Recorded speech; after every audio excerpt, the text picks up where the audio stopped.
Hey, everyone. Turn on the machines. We're here again.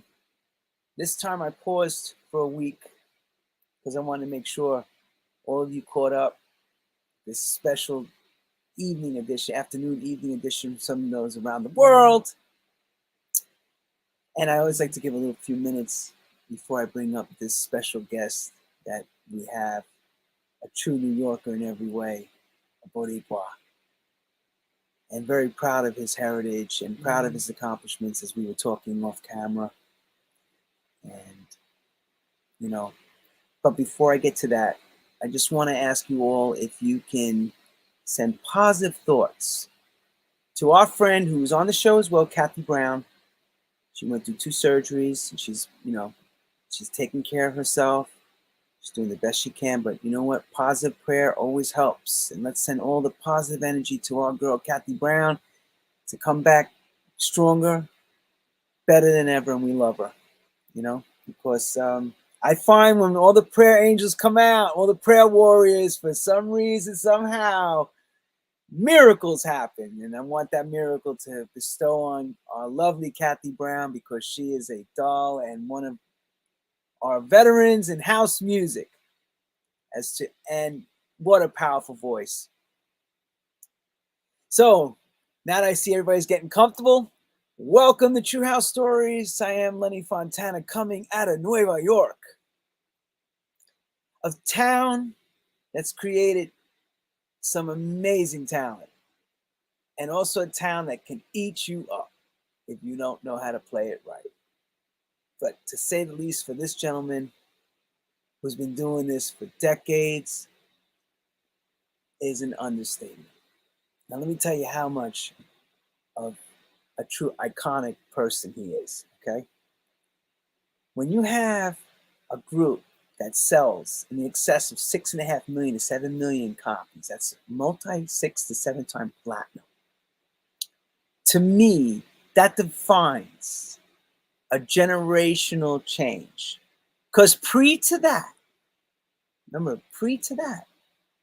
there was nothing that crossed into pop world from dance music. Okay? Because it always starts somewhere. It starts in a sweaty, dark club, people dancing, and then normally from an underground situation, some records sometimes cross over and hit that little box in the day, the radio, and explode. But with this guy, he helped shape a few of our people, our peers, and helped get them into the system and in the business through his accomplishments and also his testing of, working it from the turntables, going to become a remixer, and then actually becoming the producer, writer, and so forth, the artist, all the above. Not many could say that, or say, I was there before this was done as a de facto. Like now you hear it all the time, a particular way of how acapellas are slammed into drums and things. In those days, all the experimentation was done with these guys. They were doing it, and they were blessed enough to be able to get it onto records and for DJs around the world to play them. That's an understatement. And then for it to become the de facto, so that it's that damn good. What these guys are doing, we call it, you're copying some of the best out there. I've always talked about it. Shep Pettibone doing his thing with the claps, and where he was doing his mixes, and such doing that thing. But in the days of the 80s and 90s, as this thing was shaping up, and now you're hearing that particular sound now done as the formula. They were there in the lab creating the formula that is now used all the time. And it goes on and on. And I'll tell you another thing. This man was involved in the Bodyguard soundtrack album. Now, mind you, this sold in excess of over 45 million copies. 45 million copies. All of you fighting to have a number 1 on Traxsource? Imagine that, brothers and sisters and children of the dance world. 45 million effing copies. That's, to me, success. What do you can hate him, You can love him, you can loathe him, but you cannot say it didn't happen. These things happen. Grammy winner, American Music Awards, Billboard, all from the barrio, with not a nickel in his pocket, to that level of success. Once again, ladies and gentlemen, let me welcome Mr. Robert Clivilles. Yo, you almost put a tear in my eye there. What's going on? It's the truth, bro. Can't put it any more than that. People need to know. We need to set that record straight. That's why this show was created, to hear your voice, hear all of you tell us how this all transpired and how you were able to be blessed. Because I always say it's a blessing. Because you can have great talent, you still have to be blessed to be picked for this game. It is. You were blessed. No matter how hard you work, you still were blessed. Absolutely. That's for sure. You know, I don't want to take that away, because we know, and you know this as well as I know, there's a lot of talented people out there, never get a scratch to get a chance. And then there's some people who basically not have no talent, and you sometimes ask, how's that happen? But, you know, it goes like, it's never fair, but it is what it is. So welcome to the show, my brother. And I know you do not do interviews, especially like this, but thank you so much. Gracias. I haven't done one in a long time. It's got to be like 15 years. Thank you. You hear that, everyone? Because everybody's saying, Robert Clivilles is coming on. I'm like, he's coming on. It's been like 15 years. But this is it. This is the true house stories. That's right. And there's another reason why he's coming on, because he is a machine. Still, no matter what he tells you, he's in the middle of getting ready to do a documentary. So he's going to mention about it. And there's some questions that all of you have been asking me to ask. He may not answer, so don't get pissed off with him. I'm telling you right now, because Robbie tells as it is, but he wants you to watch his doc. So that's important. But we're going to get the story of when young Robbie from 27th Street in that area, downtown, Lower East Side. Even before then, 116th Street and 5th. Thank you. We're going to get even a little, we're going to go a little further back to those days. So because I want to get right into this, because I know you got a lot to tell us. Mm-hmm. Robbie, how's music find you as a young kid? Music finds me on 1387 5th Avenue Taft Projects on the 18th floor as a young kid sitting down. His mom's loved salsa music, always dancing, always playing it in the living room. And then those were the days of WABC, 99X, and WBLS. So you got a little kid sitting down with his radio, going from the AM to the FM and listening to everything. Soft rock, hard rock, R&B, you name it. I loved it. My family comes from a background of music as well. My uncle was in a trio. He sang doo-wop, and music was always around. So I knew from that age, and I'm going to say I had to be like 6 or 7, that I was going to be in some type of creative environment, clothes, music, or movies. That was what caught me, and that's what I felt was normal for me. You know, some people have that just sixth sense feeling of this is it. And from that young age, it was going to be one or the other. Oh, Soul Train, American Bandstand on TV. So, you know, it was everywhere. It was all over. So 24/7 music. So were you actually musically inclined with any instruments or vocal instruction or anything that you at school when you were coming up? My stepfather taught me the violin. So I was on that for about a year and a half, but grew to hate it because it was more forced upon me than me choosing an instrument. I always sang around the house, but my mother once told me, if that's what you want to be, you better pick something else. So it kind of hit me, you know what I mean? But I learned from her saying that I was the type of individual that when someone said that to me, I was going to figure out a way. It didn't break my heart, you know, because my mother brought me up to be a serious person. She was a serious person. She was always working. We had 6 kids in the house. the only woman taking care of us. So she was busy.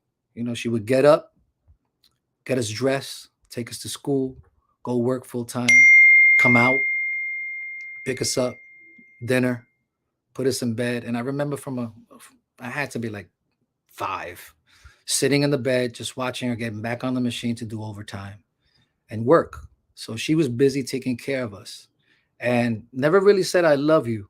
You know, I don't remember ever saying that. So that serious look and that serious approach on surviving, that was what became my main ingredient as a character.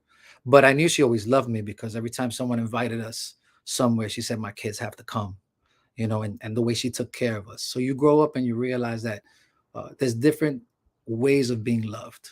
You know, sometimes it's verbally, but she was pure action. But she ingrained that go get it vibe, you know, do by any means necessary, make it happen. So when you were as children home, who was playing the mother and father? Because, you know, do you have the oldest siblings? Is that how it was? I'm the oldest. I was the oldest. Okay, so you were handling the fort? Yeah, I watched her get pregnant, have another one, pregnant, have another one. So I was always the oldest, but my mother was my father and my mother at that time. She played both roles and she was no joke at it, you know. And then my uncle came into the picture when I was around 13 years old and he became my best friend as we grew up.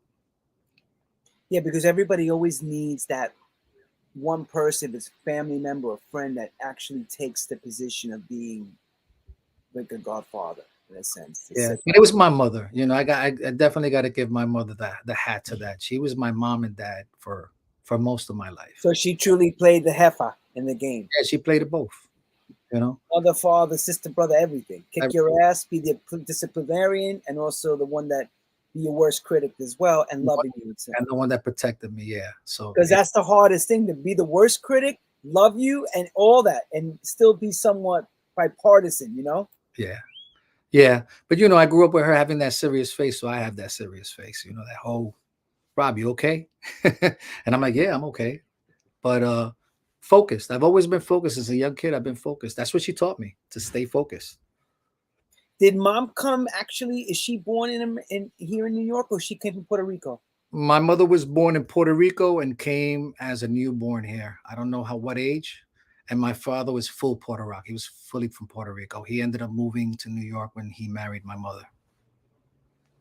Yeah, because that was a different time in the 60s. Yeah, that's the time everybody was coming down and moving into Harlem, which became Spanish Harlem. Right. Or Washington Heights, Spanish Harlem area. Dominicans, Spanish Harlem was more Puerto Rican based. Yeah. Up in Washington Heights was more Dominican. Yeah, absolutely. Wow. So of course the violin went to the side. The voice, mom said, "Cállate, close that down." Yeah, she was pretty raw. I mean, I didn't shut up, but you know, I just didn't do it around because I didn't want to be criticized anymore. Well, what were you imitating? Because everybody's listening to the radio in those days. Like, just everything. I mean, if I was on WABC, I was singing soft rock. If I was on 99X, it was the crossover station, and BLS was that soul. So you know, you just singing along. But one thing that caught me that I definitely remember as a young kid, I listened to the arrangements. You know, a lot of people just listen to songs and sing along, but I was listening to the string sound, the piano, the bass, and listening to all the different changes and all that. So I was learning that right from the radio. I remember that till this day. Okay. So now we get through into high school years. I think before high school, right? I'm trying to figure. Yeah, you're talking about when you're really young. So now we're talking a little bit. So when I got my first turntables? Yeah. I don't know the year, but I know the first record. My mother helped me buy my equipment too. I remember because I saved $100 packing groceries in the supermarket, and she put in the rest. And we got SLD 100s. Is that correct? The name of them? Techniques. I think they were direct drive. SLD, yeah. Yeah, I think they wore that with the Newmark mixer. I think it was. She helped me pay for that, and my first mix was King Tut III and Rapper's Delight. So that's the year, kind of when those records were new. That's kind of the year that I started spinning. Okay, so Did you see anyone that showed anything to you, or you just, how did you know to put this thing together? What was? Well, I moved from Spanish Harlem, and I moved to, I think it was 13 or 14, right? Because it had to be 14, 15. Anyway, I'm always off with my age, so don't get me on the age. But I moved to 28th Street between 2nd and 3rd. And on 24th Street, I believe in 2nd Avenue, I might have the street wrong, there's Phibbs Projects. So walking down there, I heard a window. It was either the 3rd or the 4th floor. The window was open. And I saw this dude bouncing. And I would listen to him spin because he had his window open. He later became to be known as Timmy Regisford. So I used to listen to Timmy play. And I remember going, yeah, that's what I want to do, you know? And there's another guy by the name of Louis Rivera that was also playing. He's Puerto Rican. I loved his long mixes. He was known for the long mixes. He would stay there with the record, with the 2 records, with these, you know, minute-long mixes, and they just sounded beautiful, where Timmy was just rocking. So they had both different styles, but I fell in love with both of them. So I used to look at them because they were a little older than me, and that they were the first inspirations of playing. And my uncle Andre Carrero, who lived in Phibbs as well, he let me use his turntables before I brought mine. So I was DJing before I got mine. I knew it. I knew somebody let you touch their stuff. I said, yeah, he lived in Phibbs and he had the real deal. And I was like, oh, wait, what did he have? What did he have set up? You know, it's been a long time, but he had the real deal. I don't know if I don't know if the 1200s were out then, but he didn't have the SLD ones, but he had the better ones. So whatever they were using at that time, it used to have a pitch control. That's the original 1200s. So then he had the 1200s in his house. Original 12s with the little pot, the little round I'm just pot. trying to remember because I was young, but he would let me go up. So I would go to his house and start spinning. So before I got my turntables, I was DJing already. But that was the inspiration. Timmy Regisford, Louis Rivera. Now, did your uncle actually show you this is how you get you and count the records out, like how the BPM, not BPM, but how 4/4 timing and don't mix vocals over vocals? Did he tell you any of that, or you just? I mean, he was explaining it to me, but I already in my head kind of was already knowing what I had to do. You know, that was the thing. Just listening, you know, listening to Timmy and watching him bounce. You know, that already gives you the count. You know what I mean? So was Timmy on BLS at this stage, or this is before BLS Master Mix? I'm gonna have to say it might be before that. It might be way before that. You know, because I was young, and it was the 80s, early 80s. Because in the early 80s, John Morales was on the BLS and the Eminem mix. Yeah, that's right, with Sergio Monzabay. So everybody was listening back then to them. Yeah, that was later on. Timmy comes in a little bit later. Yeah, it was definitely before that because I was young. Okay, so your uncle's showing you the way. So you get mom get you the turntables with you. You guys. Did you go to Pinky's father's place to buy them? That he said that store, Leonard's, over there where the World Trade Center was. I'm gonna say I don't remember where it was, but it was downtown. Because everybody seems to buy their turntables from Ray Pinky Velasquez's dad. Yeah. Everybody went to go to Leonard's, whatever, Leonard's Electronics. That's the only place that had these turntables back then. If that was the only place, then we ended up there because I know it was downtown. It's probably the same place. Probably the same place. Yeah, we got a great price for them. I remember he hooked us up. Yeah, this is pre-Canal Hi-Fi and all that time. This is like early. These guys are dinosaurs here. Way back into time. So, all right. So you're going through the whole high school thing, and where'd you go to high school? Tell me about. I went to 4 different high schools. Why? I went to Powell Memorial for freshman year. Second year, I think I went to Puerto Rico. It was either the second year or the third year. I took geometry. That's how I know. I don't know what year geometry is, but I took geometry in Spanish. So I was in Puerto Rico. And then I went to Chelsea's Boys Electronics High School in the West Side. So that was either sophomore or junior, whichever one you could flip it. That's where I met my classmate that I didn't know was in the music industry. Or I don't know if he was in the music industry at that time, but I was sitting behind him and I always used to talk him to death. He always used to give me that look like, all right already. But we used to talk, and he was in the martial arts. I remember that. And his name is Albert Cabrera from the Latin Rascals. So he was my classmate in Chelsea. And then I finished school So yeah, it had to be Providence because I finished school in Seward Park on the Lower East Side. That's where I graduated. And I was already going to the Paradise Garage. Hang on, everybody. Albert Cabrera later becomes Tony Moran's partner, and the Latin Rascals are formed. So let's get this is all the people that are in school together hanging. And just so you know, those who just joined the show. We got Robert Cabrera. Great. Ahead, Robert. Pretty cool dude too, Albert. Gentleman. Sweetheart. Very good guy. And so those were the 4 high schools that I went to. Did you wind up using none of this geometry, of course, and none of that stuff? You just and I use it in running my businesses now in the last few years, of course, but no, not for making music. But at the time when you were in high school, this type of thinking of a career in music was probably not anything in mind. What were you thinking about going to become? Because everybody's dreaming about what they're going to be firemen. It definitely was in my mind. It definitely was in my mind because I was already DJing. You know, I had been DJing for a while already, doing parties, you know, house parties. Those were the days where you had to take your turntables, your speakers, your crates, and you had to go from house to house. So I would play anywhere and everywhere we could as a young kid. Where I made the dive into the music industry, I remember because I was nervous to tell my mother. It was freshman year of college. I did my first year and I told her I'm not going back. But that was because of my experience while I was a freshman in college.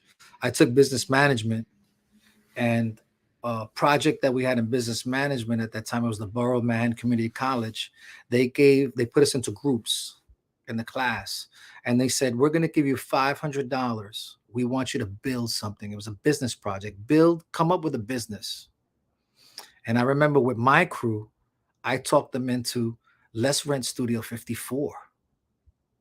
So we took the $500. We got a meeting with Studio 54 at that time, and we said, we're doing a college project. And, you know, the guy had a humor, you know, this is high school, you know, freshman year, we're young, we're kids. And he said, well, we can only give you a weekday. And we were like, we don't care what day you give us. And we came up with this plan. They said, keep your $500. It's a school project. You know, we're going to let you have the night. And we were excited. You know, I never played in a real club yet. So we took the $500. We made invitations. We said, let's let all the girls in free, because wherever the girls show up, everybody else is going to show up. So out of that $500, we packed the place. My first time playing, so I was excited. I was killing the crowd. That's where I met John Fair for my first remix too. That's where I first was introduced to him, playing in that party. So I got my first connection in my first party with my first college project. Hang on. Did they have the Thorns turntables, or were you playing on 1200s? You know, I don't remember. Oh, you remember Thorns, bro. I know the Thorns. I know the Thorns, but you know what it is? It's been so long ago. Because I know the Thorns turntables, what they're like, and I know the 1200s like. It's oh my god, yeah. It's a nightmare if you don't play on them. Yeah, all right. So I didn't have a nightmare, so it might have not been the Thorns. That's probably the 1200s, but it's okay. But I was so excited that I was gonna rock it, whatever turntable. You didn't give a crap. They gave you Fisher Price, right? Nah, at that moment it wasn't. I was gonna just kill it. You know, that was my. How important was it for you to play in New York City? Tell everybody that. I mean, you're talking about a freshman in college getting his first shot at playing on the Studio 54. Come on, that's one of the most exciting things in the world. And then you're going to play for everybody your age group, and the place is packed. I mean, we packed the place. We packed it so much that we ended up giving a few $1,000s to the college and kept a few $1,000s, and everybody in the group used that money, and we all went to Puerto Rico for the week. That's how good we did on our first night. And passed our business management college course. But I met John Fair there too. He's the tell people who John Fair is exactly. John Fair was signed to Sleeping Bag Records, and he had 2 artists that were popular: Chocolate, Easy Street Road, and the song that I worked on with him, which was my first remix that he hired me for from meeting me at Studio 54, and that was Dar Braxton Jump Back. That was my first record that I worked on. And that was a great remix, and it was a good time. And it was the first time that I was able to sit and do anything that I wanted. So I created the break, the jump, jump, jump, jump, wait. jump, jump. Wait. How do you know to do in the studio when you've never done any studio stuff previous? Like, where does this all begin for you? Tell us that now. Come on. Yeah. I know Rick Caviano says, "Fake it till you make it." We've always heard that, but I want to hear you. I know that Pharrell's always says that he sees music, and I could understand that because I could do the same thing. You know, you just visualize and you watch. And I had gone to the studio with Louis Rivera. He was working on this song called "Please Don't Go" with Niobe, and he invited me to the studio. And it was his. And I remember his engineer's name was Jim Bonsai. He had this little tail in the back. And Louis told me, "I'm going to let you come in, but you got to sit down and be quiet." I said, "You're not even going to hear a peep." And I sat in back of the studio, and I remember I watched everything Jim was doing. I learned the mutes. I learned the slides. I learned their language as I was sitting there just listening to them. Give me a little more bass. Give me a little more low end. I need some high mids. And I just stood to the side and listened to the sonics. And I was able to learn just from being quiet in the back. And I took what I learned there with my instinct in INS and did the very same thing. You know? And you know what? You know the saying, "Fake it till you make it." Well, that's why I said Ray Caviano always said that to me. Always. Right? So I faked it, but I had education in it from listening. But that's what I'm asking, because unless you, I'm going to assume Jim Bonsai worked on that jump back with you. No, I don't think. Who was the engineer? I don't remember the engineer. It was INS. That was where Larry Levan's keyboard player was an engineer. He didn't work on the session, but I did meet him there, and I recognized him from. Oh no, it wasn't the keyboard player, but that's Michael de Benedictis. The guitar player, Robert. Robert Glasper or Robert. He was the blonde hair guitar player. Yeah. So he was engineering in IS. I met him, but he wasn't the engineer. I don't remember the engineer. So that guy worked with you, the engineer. So the engineer was basically at that point He was an INS engineer. Yeah, he was just a. So you came in with your ideas and said, "This is what I want to do." And yeah, I sat down with John. He took me to his house. He played me the record, and I started taking some notes. So I had my notes of what I wanted to do. And when we went into the studio, he played keyboard, so I gave him a line. So I sang him a line, and he did it. And then that DJ thing came out. I was like, you know what would be dope? You know, we got to create this big break. So if you hear Dar Braxton, it's the whole record. But in the break, I said, we got to throw a nice reverb on the drums and then do the emulator. And that's how the whole boom, when you listen to the record, that break has that boom, boom, boom, boom with the jump. Yeah, I can't believe, because you're so, right now, you're very experienced. Right now, you've been 1,000 years making records. I bet you didn't say it like that. You're probably explaining it how you wanted it, right? Yeah, no, I told him. You wouldn't say the technical terms. You just started. Well, I knew what reverb was. Remember, I was sitting down watching Louis and Jim Bonsai, and you learn what a reverb is. Because that's all I want you to tell you about. He turns it on, and you hear the space and all that. So I knew, you know, one thing about me, if anybody knows me, is that my concentration level is straight focused 100%, and I listen and learn right on the spot. You know, if I hire a lawyer, I don't hire a lawyer to do my contract. I hire a lawyer to teach me how to do the contract, to teach me the law. And then I come up with the remix of what that law is and say, hey, can we do this? And he goes, yeah, we can do that. So in every single thing, my accounting, every single thing, that's the way I am. And that's the way I was with music. I'm learning. I'm listening to what he says reverb. Okay, now I hear the sound change. I'm listening to bass. Whoa, I can hear the speaker. So I'm learning that as I go. You know, so when I went into INS, I knew what a reverb was because I learned it from that session. You know, now trying to find the right reverb sound, that's different. That's when the engineer says, what kind of reverb sound you want? And then I go, I don't know. Let's hear all of them. Right. And you sit there, and that's where you start doing and clicking. And that's where you get, that's the one right there. All right. Can we make it shorter? He goes, yeah, I can make it shorter. So, you know, that's how it comes about. So you're thinking like when you heard it studio, and I want it to be either large or I want it tight. You're right. telling I'm taking my DJing from playing already at home thousands of hours, right? Because when you're a DJ in those days, we played every day, all day. We got up, we ate breakfast mixing, we ate lunch mixing. Everybody else was playing basketball, but you're home with your reel-to-reel playing, spinning, you're in it. I played so much that at nighttime, I would put my headphones, open them up against the windowsill, not to wake up my mother, and DJ'd through the headphone, listening to it and spinning with my hands. That's how much I loved spinning. ladies and gentlemen, that's called passion. Yeah. Passion to want to be great at something. Right. I mean, I played so much that a cop knocked on my door one day to say, we're getting a noise complaint. I said, who are you getting a noise complaint? Your mother called.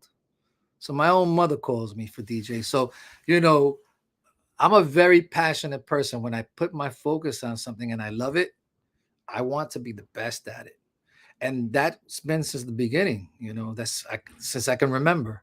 So that Dar Braxton, I was ready for the Dar Braxton, you know. Now tell me what it felt like. That's your first remix. Oh man. And Larry Levan and the garage and everybody is playing this record, because I used to hear it all the time. Like, well, it almost didn't get played in the garage because I was so excited. I was already a dancer in the garage. So going dancing, my cousin took me and all that. So when you do your first remix, you're excited. And who wouldn't want Larry Levan to play that record at that time? I mean, that was Oz, right? You know, that was Oz. So I almost made a mistake because I was so excited. David DePlino used to open up for Larry. So I showed up early when nobody's on the dance floor, you know, doors opened up, and I ran there and I took the white label copy, the test pressing, the mastering. And I went to David DePlino and said, hey, check this out. And he listened to it. He said, oh, wow, this is dope. And he played it that night. Well, anyone that knows the garage and knows Larry Levan, nobody plays a record before Larry Levan plays it. And David played it. So he was really like, you know what I mean? So I had apologized. I went upstairs and I apologized. I said, listen, you know, I'm young, I'm excited, da-da-da. And Larry cracks a smile and says, okay, don't worry about it. Well, it took him about 2 or 3 more weeks before he played the record. But when he plays it, it's a special thing because he just killed it. And we all talk about that feeling. No matter how many great things you've accomplished, that was probably one of the greatest moments here. Oh, the Paradise Garage was my university, right? I call it the university. That was where I learned sonic for real. You know, I would sit in the middle of the floor. I would sit behind the speaker, and you can hear every single thing in that club. And that just made me really sharpen my skills. You know, that was my university. He was the professor. You know, David DePino, Larry Levan, you know, at that time, they were the ones, right? It's one of the best. Actually, I've won so many American Music Awards, Billboard Awards, MTV Awards, and Grammys that it doesn't top Larry Levan one day DJing in the world after the Paradise Garage, and he's playing another record that I did called Notice Me. And he turns around and looks at me and says, come here for a second. And I went over it. He said, you see that record? He said, that's the Paradise Garage. And that one moment beats a lot of big moments in my life. And people don't understand it, but I'm like, I don't think you're understanding something. I grew up and this was my passion and this was school. And the dream of every DJ to play that room. Yeah, I never got to play in it. I probably would have gotten to play with it if it stood open, you know, because by then I was making a lot of records and, you know, we were cool, you know. I had a great experience with Larry after the Paradise Garage. You know, that was a real moment for his days. But when he left the Paradise Garage, I was booming, you know, and he would hang out in Francois Kevorkian's studio, Access. And you could see in his eyes that things changed for him. But I had a moment to pay it back, and I sat him down in my room with the records I played and sat down and said, if you ever want to do something, you know, come on, let's get it done. And he really appreciated that. You know, he appreciated those conversations because there was a lot of people that when the garage stopped, right? A lot of people walk away. They're your best friends. And a lot of people walk away. But I had a great time with him after that, you know. It was a shame because like she was the queen of her castle, she didn't do such nice things to a lot of people, and there was a lot waiting for, as they say, the Wizard of Oz to come falling down. And they were praying for her to come down. Yeah. And so, you know, I understand where you're going with that, but that's a whole other story. But yeah, that's a whole, you know, everybody, you know, one thing in life, everyone makes mistakes. You know, everyone makes a mistake. Let the first person that's never made a mistake throw the first stone. Who's going to put the stone up, anyone? Keep quiet. Sit down. Sit. Everybody sit down around Right? this. All right, we could sit down and talk about that. Shit, I made a ton of mistakes. One thing that I've learned is the way you value people is always look at their good side, their good qualities. Because everyone's going to have a bad day. Everyone's going to do something regrettable, right? But we're supposed to learn out of it, you know? So to me, Larry, he might have made a lot of mistakes, but so do we all, you know? I appreciate that he was one of the best. I appreciate that he taught me how to perfect sound on record, right? Just listening to him, listening to the sonics of the room. That I had the passion to translate that into the records we've made, quality, to be at its best. From Studio 54, where do you start playing in New York? Well, I played Studio 54 when I was in college, so I started remixing. The Dar Baxton record was for Sleeping Bag. So that's my first remix. Larry's playing it. I get the credit. I'm working in the mailroom of Sleeping Bag at that time. William Sokoloff had hired me. I crack open the first box of Dar Braxton commercials ready to be sold to the stores. I look at the credit, and I didn't get the credit I was supposed to get. I was supposed to get additional production and remix by Robert Clivilles. It's your first record. It's the one that's going to open up your career and start it all over.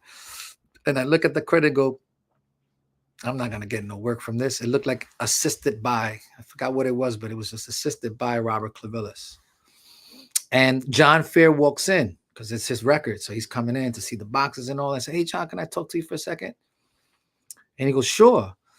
And I show him the record. I said, man, I'm not getting the credit I was supposed to get. I really worked hard on this record.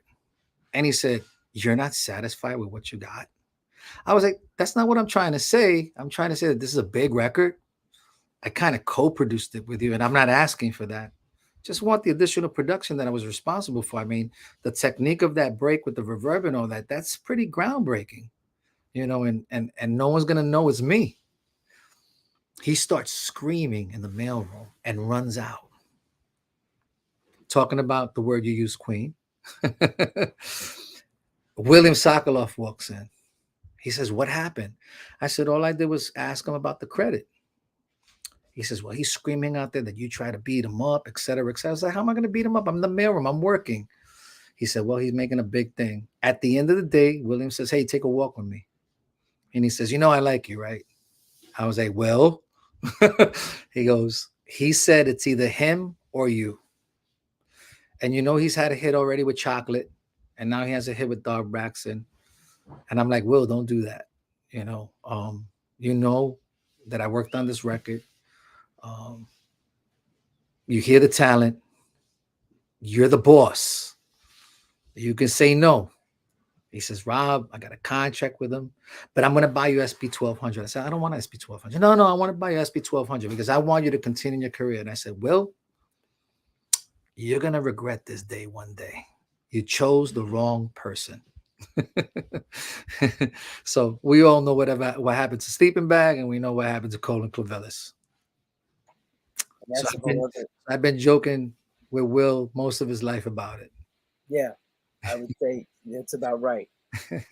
So from there, you get shit canned from which is a good thing. Sometimes I always say one door closes, another door opens. I know, but in those days, you know, it's hard. You know, tell everybody what that was like back then. Well, it was, the music industry was gay dominated. Let's put it right there on the spot. And you got a straight Puerto Rican thug kid trying to break it into the music industry, right? And you're not in the crew, right? So you finally get into a crew, William Sokoloff, Mantronics, everybody's cool. And now you're back out in the street again. So you're starting over again from scratch. And this is where I have to give a big hug to a young, talented man by the name of Chep Nunez, who did a lot of edits. If you knew the Latin Rascals, you knew Chep Nunez because he was the next guy in line with the multi-edits. So I used to visit him. He used to edit at INS. And I used to visit him and sulk there, like, man, I can't believe it.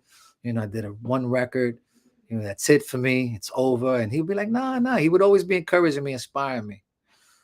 One day, there was a young gentleman arguing in the hallway that this guy took advantage of him. He paid for the session. He didn't show up to the session. And Chep hears it. So he walks out and says, hey, what's going on? What's wrong? So this gentleman is telling him how he got taken advantage of and that he's working on a project and he got taken advantage of. And Chep just volunteered me. He said, this guy right here can help you. And I said, what? He said, yeah. He says he makes music. He has a hit record out and he can do it. So the guy looked at me. He says, you think you could do it? I was like, yeah. So he took my number and he told me that he would give me a call. And he called me a few days later and he said, I'm going to go give you a visit. I want to hear what you got. And I didn't have anything. But at that time, I owned a Roland 707. So I started programming a beat and I started writing the hook and did a little bit of the verse. And he came to give me a visit at my house. I lived, of course, 4 guys were living in one room, 2 bunk beds. So he came to my home and I was kind of like, man, he's going to see where I live. He's going to be like, nah, I don't know. But he was cool. He came. His name is Jim McDermott. And he walks in, he looks around and he says, show me what you got. So I hit the Roland 707 and I start singing the hook and the drums are all arranged and he's bouncing around. He says, man, yeah, I think we could do something with this. And that was the beginning of a label that we co-owned, which had It's Too Late by Tanya Wynn, Literally Love, Don't Take Your Love Away From Me, and Do It Properly, 2 Puerto Ricans, a Blackman, and Dominican. My question is going to be this one. How did Adonis feel about the Do It Properly boot with No Way Back? He never called me back then. I just spoke to him maybe about 2 years ago for the very first time. He reached out to me on Facebook, and we spoke. And I think that it was never a bad conversation. I think he wanted some information about Do It Properly and the master and all that. And I explained to him, man, that was like 35 years ago. I don't even know where Jim McDermott is. But I never really got anything negative from him directly. Who was in the group? Back then, he never contacted us. Who's the 2 Puerto Ricans, Dominican, and the black dude? Now, remember, back then in Adonis, sampling was not illegal yet. Nobody was getting sued. Clear that. And claro, give us a clearing. Well, there was nothing being cleared yet. People were sampling people's records. If you remember, nobody was getting sued because no one had ever done it before. Hip hop was jumping on it. This one was jumping up, but there was no lawsuits really following up. This was the beginning. Todd Terry was friggin' sampling everything and everything. Right. So this is the beginning. No one was being sued yet at all. So maybe that's why Adonis didn't reach out at that time. You know what I'm saying? That's why I don't remember a phone or nothing being. Well, I do remember the record that changed everything. One record. Mars, Pump Up the Volume, when CJ McIntosh sampled everybody's record and the lawsuits were lining up. That was much later on. Well, that's the one record where everybody came out of the woodwork and said, right. Okay, enough. Yeah, that was I want to say that's a few years later too. But we're talking now Jim McDermott days. So you got Tanya Wynn. I remember very well. I worked with her as well. Wonderful singer. Yeah, I met Tanya Wynn through Ken Taylor, who was a keyboard player, and he was the very first one that I approached to be a partner in a production team. He was a bus driver, but he was from Brooklyn, and he used to go out with Tanya Wynn. So when Jim McDermott gave me the shot and said, okay, we're going to do a label together. This was the beginning of independent labels where, there was money, record sales. So he was cool on taking a chance on me. So Ken says, I got my ex-girlfriend that sings. I said, great. I have this hook. It's Too Late for Your Love. Let's bring her in. Let's write it. Let's get this going. That's the beginning of me saying, okay, now I'm not working for John Fair. Now I'm working for myself. This is the beginning of me opening up my own company. So we get together with Tanya. We write It's Too Late for Your Love, put it out, and it does well. I forgot what it charted, but it did very well. It did it well enough to do the remix. at the time that I'm working on the remix, I'm going to be a little off on time, but at the time that I'm working on the remix for Tanya Wynn, I meet Bruce Forrest at Better Days. He is going to take off New Year's Eve. And he says, Rob, would you like to play at Better Days for New Year's Eve? And I said, absolutely. So that was the first club after Studio 54 through school that I officially got to play in. And I loved his booth. He had 3 turntables. He had a trigger box on the floor. He had the toys.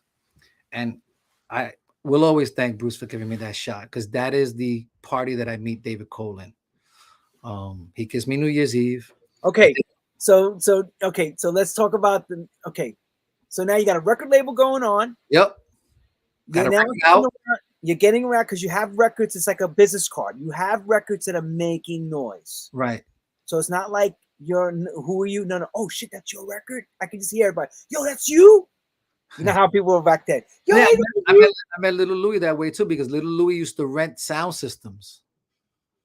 So I met Little Louie after making a couple of records, and I remember him going, yo, man, I really like your work and all that, you know, and I'm renting the sound system for him to play in this big house party that we were doing 3 floors high. That's where I met Little Louie around the same time. I'm getting my years off. It's all right. Don't worry about. What about David Morales too? When did you meet him? I met David Morales. I believe he was playing at Better Days Wednesday nights. I'm thinking that's what it is.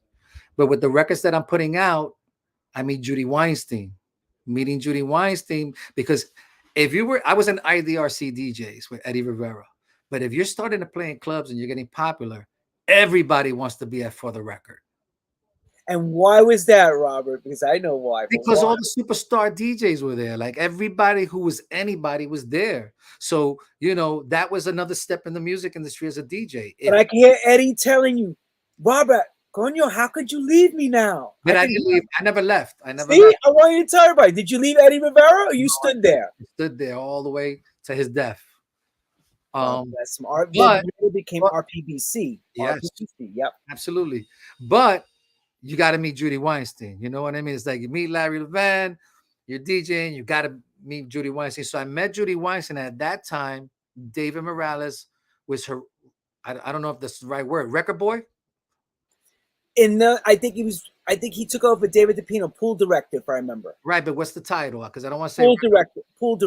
Pool director, okay. Yeah, because he used to put all the records and do all the sheets. Right, that's why I said record boy by mistake. Yeah, that's right. You're right. Record boy. It doesn't sound right, so I don't want Morales to call me up and say get it together.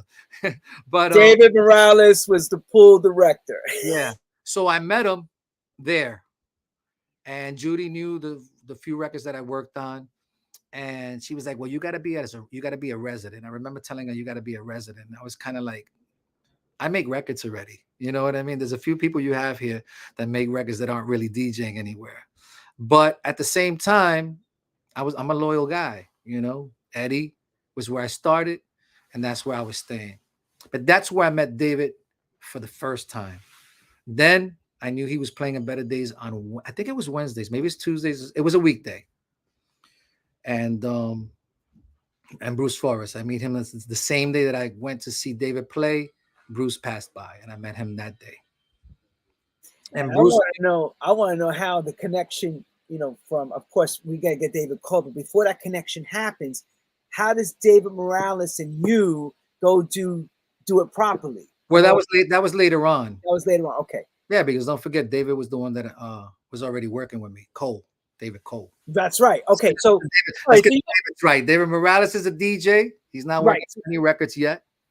And David Cole, I meet in the New Year's Eve party that Bruce Forrest asked me to cover for him. He's leaving for New Year's Eve, and he tells me to cover his New Year's Eve party. And of course, who wouldn't want to play at Better Days on New Year's Eve? That was the alter ego of the garage. It's like, what? Yeah, yes. It was a circular dance floor, and it sounded phenomenal. And that was Bruce Forrest's house. One of my favorite DJs. If anybody did it right, yeah.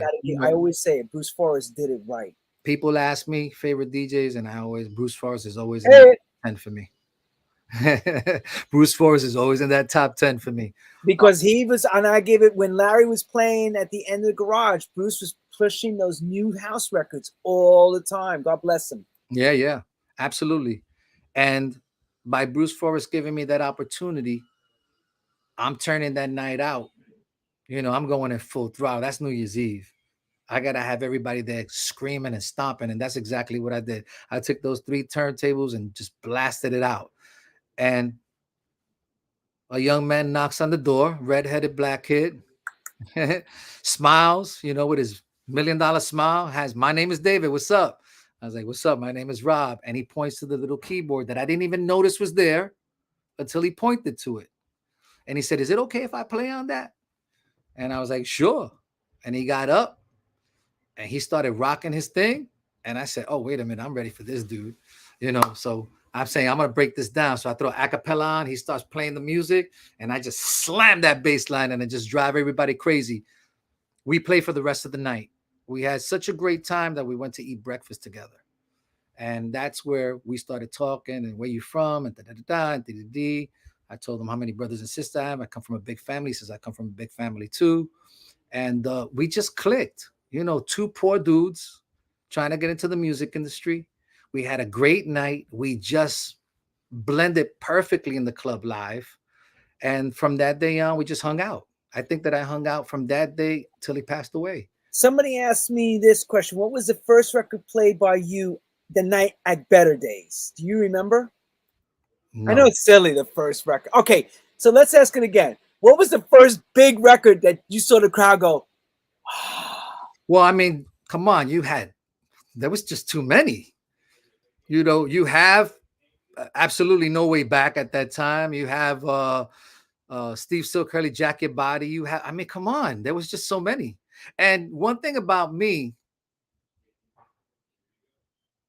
I did a journey like everyone else, but it was jam after jam after jam. Like the fillers, I left them home. You went in there to annihilate them because you knew it was your night to tell everybody who you are as a DJ, absolutely, right? With no doubt. With no doubt. I went in it's there. Not your home. You don't have time to play around and question. You got to go in there and bitch. I hate to talk like this, but you got to go in there and bitch slap them one after another, right? And it's New Year's Eve. And it's New Year's People ask me, what year was that? I don't remember. I don't. We got to go by the records we did, right? 86-ish, 87. Well, you got to go back to It's Too Late by Tanya Wynn. Whatever that year the label says is right within that time, right? Because I hire David Cole to do the keyboards to the remix of Tanya Wynn. So it's right in between that record, where there was a promo or not. So within that year, you can tell when these things happen. So that's the year we did it. And we turned it out. Now, I turned out, you know, I turned out Better Days so bad that they were throwing $20 bills over the booth to me. You know what I mean? And that was the first time I ever had that happen to me. So I was like, what the heck is going on? But it amped me up to just kill them to the end. So no matter if I was playing a mid-tempo, up-tempo, a cappella, David playing the keyboards, it was just on to the end. Where Bruce Forrest said, "Hey man, I heard you rock the night." And that was another good memory that I remember, because I remember Bruce playing, man. And if anybody's ever witnessed Bruce Forrest play, he's got a trigger box that samples, he's got his reel-to-reel, he's got his 3 turntables with his keyboard, and he'll play all of them. You know, and that was impressive to me. Around that time, how old were you? Around. Well, see, I'm going to be terrible. While I'm talking here, I'm going to be terrible with ages and years. But all I can tell you is I was born in 1964. And if you go to Tanya Wynn's year, you know what I mean? Because that's what I would do. Yeah, sometimes I kind of like just add up and then, you know, yeah, that's how old I was. Okay, everybody, you know he's in his mid-20s. We got it already. He's still young. My mid-20s was CNC Music Factory. That's what I'm saying. You're still like just finishing college years and you're just coming up. Okay, early 20s. That's about right. Yeah. That's a big thing. It's a big responsibility for a young guy, bro. No, man, I was eating it up. I was ready to go. So I have a label, New York Groove Records, partnership with Jim McDermott and David Drew, who was my homeboy. He passed away. And while we're hanging out, David tells me, "Yeah, man, I play keyboards for Shep Pettibone and Arthur Baker. You want to come to a session?" And that was my first visit to Shakedown. And I bump into Albert Cabral because he's editing everything Arthur Baker's doing. And that's the first time I see him since high school. So I'm like, "You edit?" And he was like, "Yeah." I was like, oh snap, this guy was in my class, you know, I remember him. And I witnessed David Cole doing his first keyboard session there at Shakedown. Explain how important Shakedown was at that period, what was going on, because that was a very pivotal point. With You're talking about Arthur Baker, you know, Africa Bambaataa, Planet Rock, and he was remixing anyone from Bruce Springsteen to whoever was there. It was between, the remixes were going between Arthur Baker and Shep Pettibone at that time. Those were the two top dudes that were getting everything at that moment. And David was playing keyboards for them. And David got that connection through Bruce Forrest, who was really close friends with Shep Pettibone at that time. Yeah, it's because people don't realize what was really going on back there. Because there'll never be a time like that again. You know, you're talking about studios open, Arthur Baker walking through, Shep Pettibone walking through, the Latin Rascals editing, Shep Pettibone editing, and they're remixing the top of the top genre of music there, the stars of the stars. You know, Debbie Harry's walking in, Bruce Spring, you know, that's a whole nother time. If I remember correctly, also, memory serves me right, Junior Vasquez was around too, right? Yeah, Junior, my homeboy. He was another one. You know what I'm saying? You forget, Junior was around there too, right? Homeboy, Junior was always a kind dude to me, you know. I'm always going to remember the good things because Junior, Larry, they were always great people with me. No, I know that. And they supported you guys. It supported 100,000 million trillion gazillion %. I mean, they played your records to death. Yes, David DePino. At Paradise Garage. Yep. David DePino was very essential to our career as well when we brought records in. There was a bunch of Bill Coleman from Billboard magazine. You know, Bill helped me out with a few records. You know, a lot of people don't know. Where's Bill? Bring Bill up. God bless Bill. Peace Biscuit. Where is he? Bill Coleman has played me grooves and said, check this out. And I've written records with the grooves he's inspired me with. He said, hey, check this out. I'm like, I'm going to write a song over there. He's like, go ahead, do it. So Bill Coleman was also an awesome dude. There's so many, and I hope I don't forget anybody. No, we're getting there. We're covering a lot of people. We're covering we're covering a lot of people. People that I haven't even heard these names in a long, long time. And I'm like, well, the ones that are still around. Jim McDermott's name I haven't heard forever. Jim McDermott, yeah, he became a VP in BMG, I think. I spoke to him like 2 years ago for the first time in a long time. But he became a real big executive in the music industry. So going back to the Arthur Baker scenario, I'm sitting there and I'm watching David play keyboards. Of course, I'm a producer already, so I'm on the independent side, not really remixing anybody's records aside from the Dar Braxton record. And I tell David, hey, you want to do a keyboard session? And he was like, yeah, bet. You know, and we go in to do our first session, and I did it at INS because, you know, you do your first remix there. You kind of want to go to the studio where you got used to for the first time. And David comes in, and we're doing a remix for It's Too Late, Tanya Wynn. And David plays this keyboard line, and I'm listening to it. And he goes, what do you think? And I was like, And he laughs. And I'm like, why are you laughing? He says, because you're the first person that's going, And I go, well, you know, try this. And I give it to him. Da, da, da, da, da, da. You know, he's like, and he looks at me and he smiles and he plays it. But then he goes, that's pretty dope. And I was like, what do you mean I'm the first person that does that to you? He says, well, you know, when I go into an Arthur Baker session or Shep Pettibone session, they usually take a break and I play the tape and I just do keyboards and play whatever I want. And then they take the pieces that they want to use, they arrange them and put them together. I said, oh, so they spoiled you. And he starts laughing. I said, well, I don't like pieces and I don't like to cut. I want to do exactly the parts that I want to do. I want to put them exactly where they go and we're done. And he was like, okay, cool. So that was the first time that David Cole looked at me and separated me from everybody else he was working with. Because he was like, this guy is singing his parts. He knows what he wants. And he ain't leaving the room. He's staying here to pick the sound with me, to EQ it, and to make sure that every little fill is just right. Is that a sign of OCD and control? Not negatively speaking. In other words, I have OCD. Really controlling it. I have OCD. I've always had it. Thank you so much. We need to. That's what I'm saying, because I've heard others that talk about. I have extreme OCD, not just OCD. Like to the other side of OCD. OCD, where I will not stop until it's right. But when you were a kid, they wouldn't even know to diagnose it back then because that didn't exist like that. Well, my mother was busy working. Don't forget, my mother was busy working, and maybe my mother had OCD. Maybe I picked it up. You know what I'm saying? It's like we become who we surround ourselves around. Because I'm hearing detail. And I know detail is extreme with me. Detail has always been extreme. From the time I told you that I listened to the radio and I wasn't just listening to the song, I was listening to the bass part, I was listening to strings, I was listening to the reverb that I didn't know was called reverb, air. Back then you say air. So I listened to all those things, and I feel them. It's not just listening to them, but it's almost like I don't know how to explain it, but you kind of live the arrangement, So when I'm hearing music, I'm inside it. I know that might sound strange, but it's almost like being inside the headphones, right? You put your headphones, you close your eyes, you can really immerse yourself into the song. So I'm one of those people that immerse myself into anything that I'm doing. That's why I told you if I hire a lawyer, he's got to teach me how to be a lawyer. So when you hire an engineer, he's got to teach me how to do it. Absolutely. Absolutely. That was the number one thing that I did from the beginning. We're working with any engineer is just teach me what you're doing. So I have a funny quick anecdote to this. In this, that I remember one of our mutual friends that worked for CNC, for Robert, said to me, Robert would come in 2 o'clock in the morning after I mixed and take all the faders and go and start to bring the faders back up.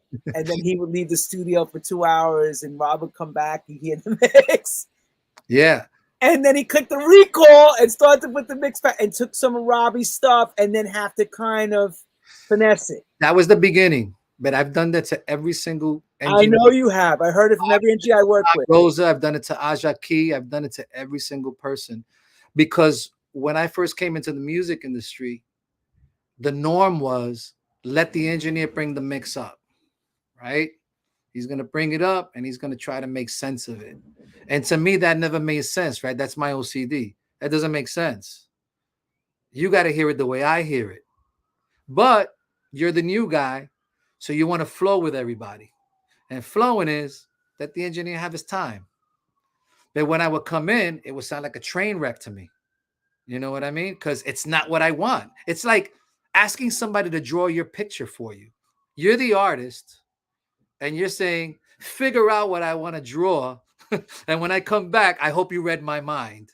And then you come back and you're like, that's impossible. He doesn't know what I want. He doesn't know. He doesn't go to the garage. He doesn't know how a kick should sound. He should know. He doesn't know how the bass should respond. He doesn't know how those mid-range should be through those bullets perfect and those high mids. He doesn't know that. He's here in the room. You know what I mean? So I'm coming from all these experiences of being a DJ and being in these clubs and listening to Sonic. And he's in this room, trying to make sense of a record, So did that actually put you in situations that you're arguing with your guys? No, because back then nobody wanted to argue with me. I was one of those thug boys. You know what I mean? I'm not saying, would you have a machete with you? What were you gonna do? I come from the street, man. I used to mug people when I was young and all that stuff. I'm coming from Harlem, but not saying that was anything. It was just my serious persona. Yeah, you always had that same look, like you want to kill somebody. Yeah, blame my mother. Don't. No, but that's the truth because I remember you always blame my mom's because you know what? That was the serious look she's given since I've been a kid. So I learned it. So that's why people would say, "You all right?" And I'd be like, "Yeah, I'm good." So I would break out of it. He's happy right now, right? But no one would dare, walk up to me. So the person that would walk up to me, they would figure out, "Wow, this is just his thing. He's really not a bad guy. He's just got this look." So that helped me in the studio. No one would really argue with me, but yeah, I would come in, flatten everything out, volumes down. We're going to start from the kick up. And I remember the first engineer saying, that's not the way you do it. And I gave him a look and I said, that's the way we're going to do it. We're going to EQ this kick. What engineer was that, my friend? I don't think it was Jim Lyons. I think Jim Mazai was second.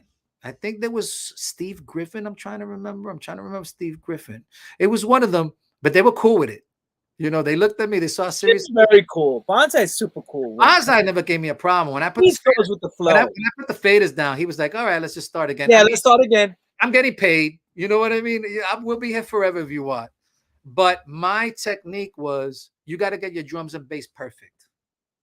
And from an engineer standpoint, they put everything up. They start balancing everything, and then they start putting reverbs on things that they need, and then they put this, and they try to chisel it all together. But me, it's kind of like, if you ain't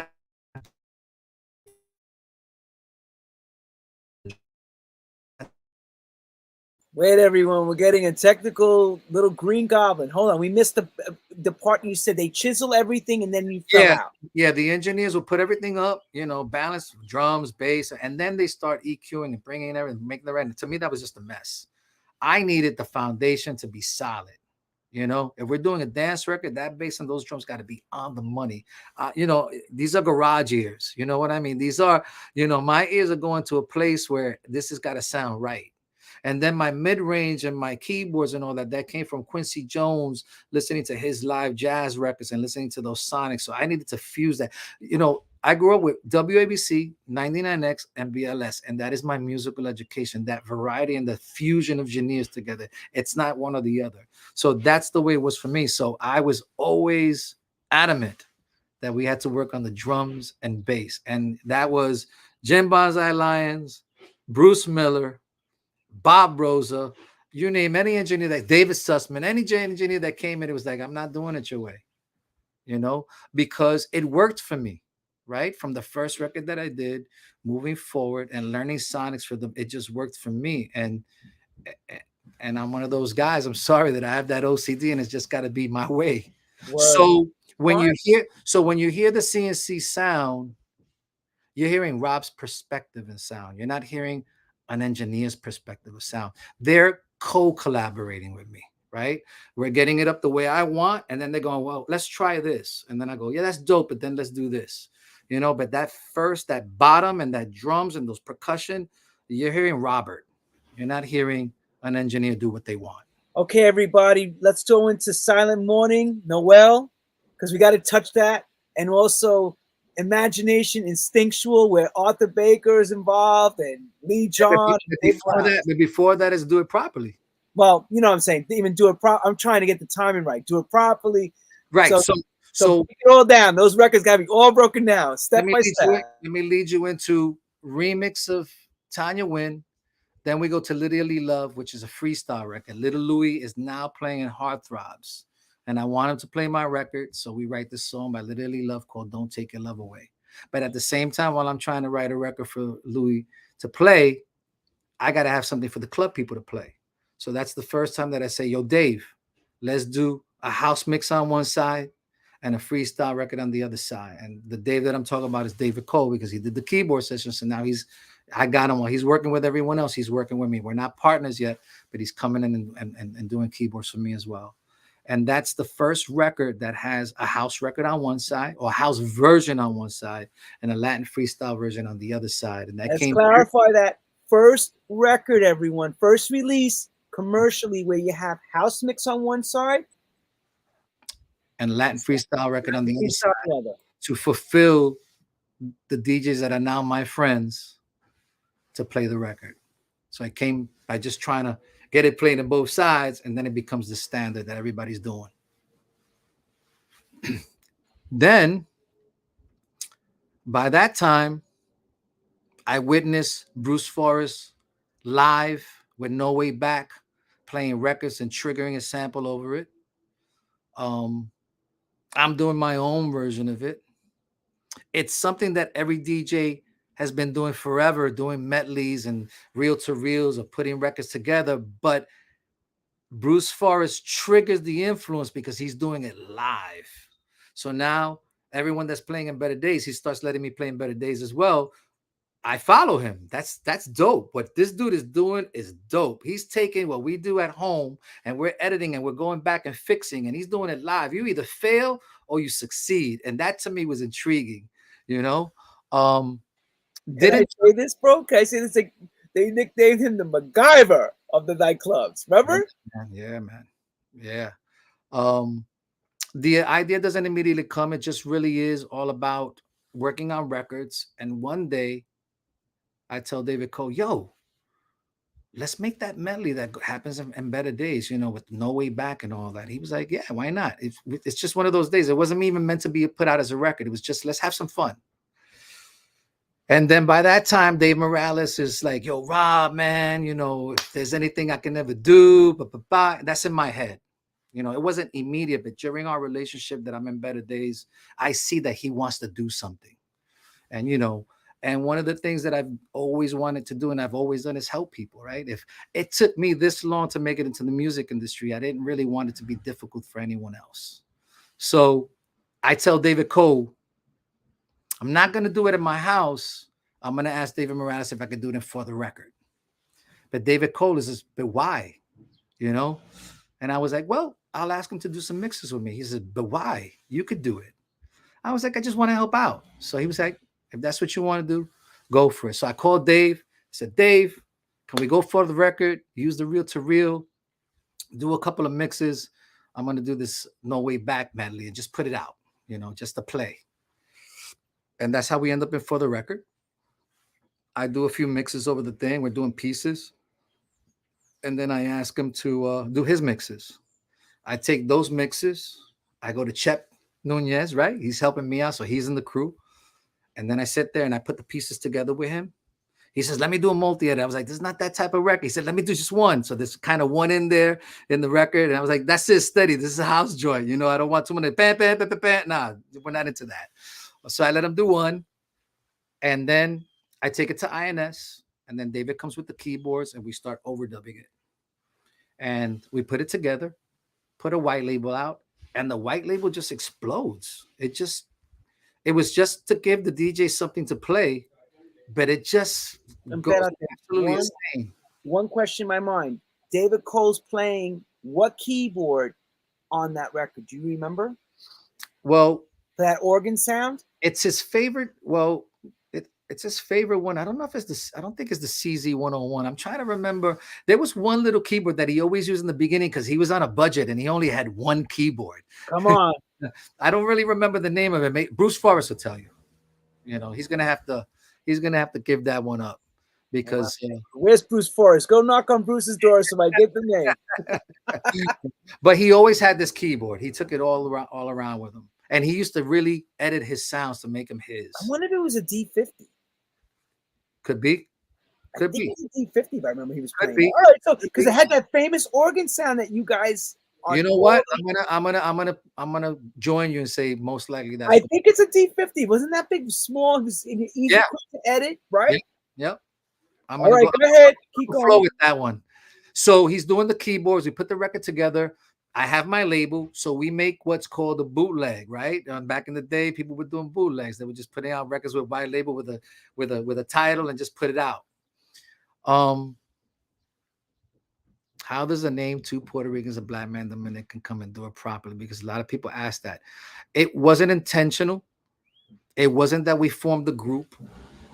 Because I went and mixed with David the mixes. Then I went by myself to Chep and edited the pieces. Chep is the Dominican guy. Yeah. Because I know you're Puerto Rican and Morales is Puerto Rican. Yeah, but I'm not even thinking of that. I'm just bang, bang, go to INS, bang. I'm sitting in my record label in Queens, and David Drew, who is a co-owner with Jim McDermott of our label, New York Groove. He was this English guy. And he always said, little queen, little queen. He used to be like, Robert, if you're going to do something, always do it properly. So I remember always remembering him say that, and I'm snapping on him. But then he's the one that writes the label copy. So he's like, Rob, we need a title, right? It's a bootleg. There's no name. So he goes, Rob, we need a title. So I look at him with a smirk and I said, do it properly. He says, don't be sarcastic. I was like, no, it's a medley. Do it properly. He's like, okay. He writes it down. And he says, you don't have a group name. So I'm sitting there and I go through one group, and then it comes to me. David, me, Two Puerto Ricans, Chep's a Dominican. Two Puerto Ricans, a Black man, Dominican. And I remember him looking at me because no one's really ever called a title. That's the first time someone puts cultures in a group name. And he goes, that's a little, I don't know. I was like, no, do it.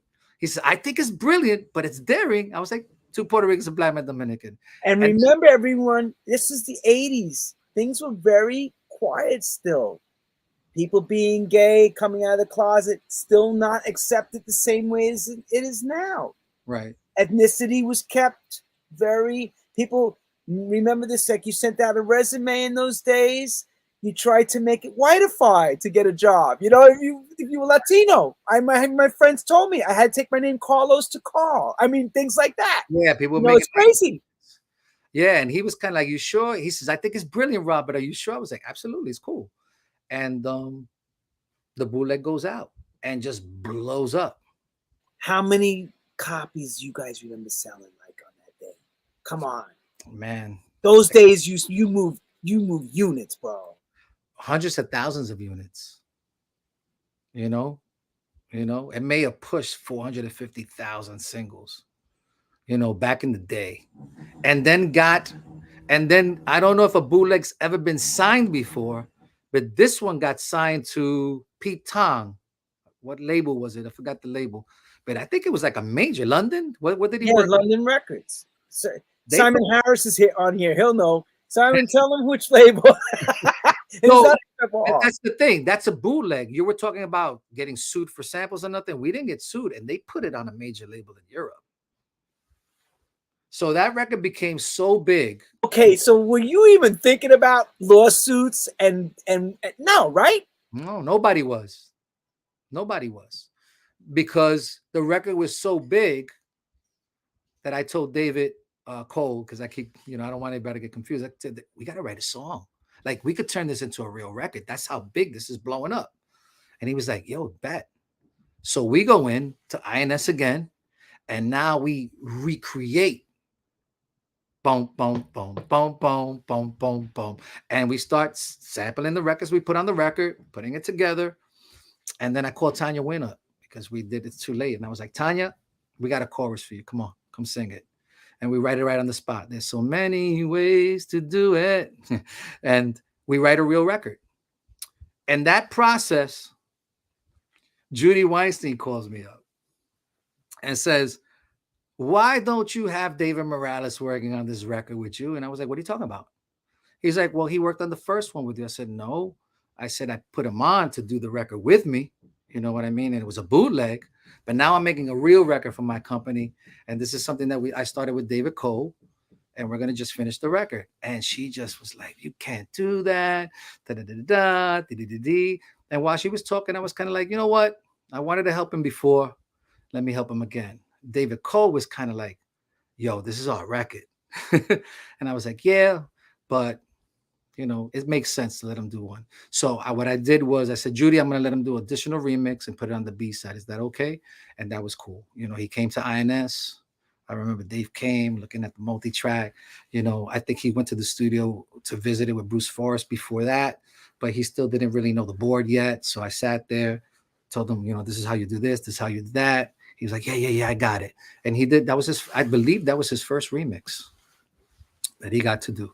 And it was cool. It made sense. Two Puerto Ricans, a Dominican, regardless of who started the record, I had him involved, and it wouldn't have made sense not to keep him involved for the commercial release. So we kept it, and anything to help anybody out. So for those you know, Judy Weinstein would be pushing that. She was Larry Levin's pseudo manager too, doing his remixes and doing a lot of stuff from the disco era. So she was trying to always get her people. She was doing a job. She was doing her job, and doing what she does. And you know what? If I would have been in those shoes, I would have been doing it too. Like, come on, man, this is my moment. So that cracks David Morales' cherry there. It's like it's his baptism, basically, in the music industry. Absolutely. Remember that, Dave. And then we were also jealous. You could be sure we were also jealous. We were like, damn. But the record blew up and did real well. Around 400,000 units is doing real well. More, because that was the bootleg. Now came the original that gets added to BLS. Correct. So you're talking about another, and gets on another label in the rest of the world. So who knows how many records sold, right? Because some were sold behind the truck and some were sold in the store. Those were the days that people were just pressing up and doing whatever they wanted. But I was excited, right? Because we had Tanya, which was a pretty big club record. We had Lydia Love, that became an iconic freestyle record, not the club record, but the freestyle song till this day plays. And now we have this crossover song, Do It Proper, that goes, you can basically say it's pop. you know, with the sales that it was doing. Yeah, notice how major companies take the bastard word dance out. They call it pop now. But we all know it was a house dance record, right? Absolutely. Yeah. They would never say that up there. They'll be like, oh, no, that's a pop record. Okay. They forget to mention the most important part is where it came from, club scene. So David Cole and I are not partners yet. He's just strictly working for me, and Do It Properly is the first record that we co-produce, right? He came from Tanya Wynn doing keyboards. Lydia loved doing keyboards as well. And then now Do It Properly went from a bootleg to our first record that we produced together as Clivilles and Cole, without being Clivilles and Cole yet, because not everyone knows, but David wanted to be an artist. He wanted to be a recording artist. And around that time, he had a record that Bruce played for years called You Take My Breath Away.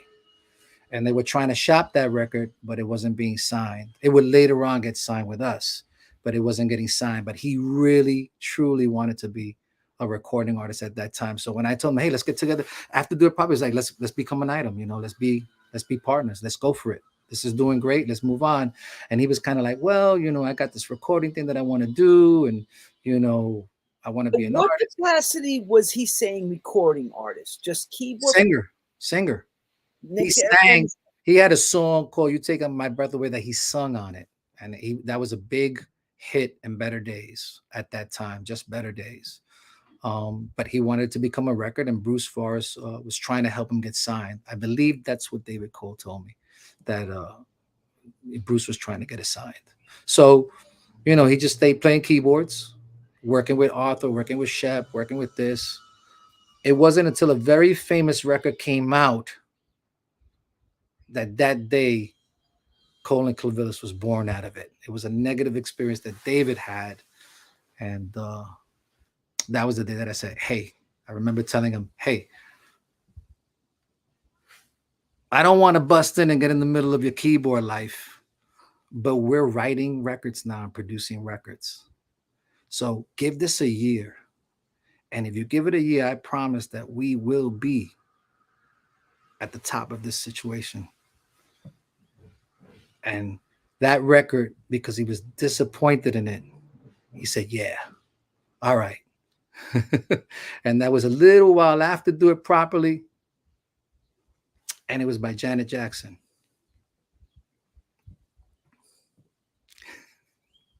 You gave me that look like you're going to ask me. No, I don't ask, because I'm thinking about Pink Cadillac too. I remember Larry Levan playing that at studio. Well, that was later on. Right. I'm thinking about what records was like the ones that really in the commercial side started to really become.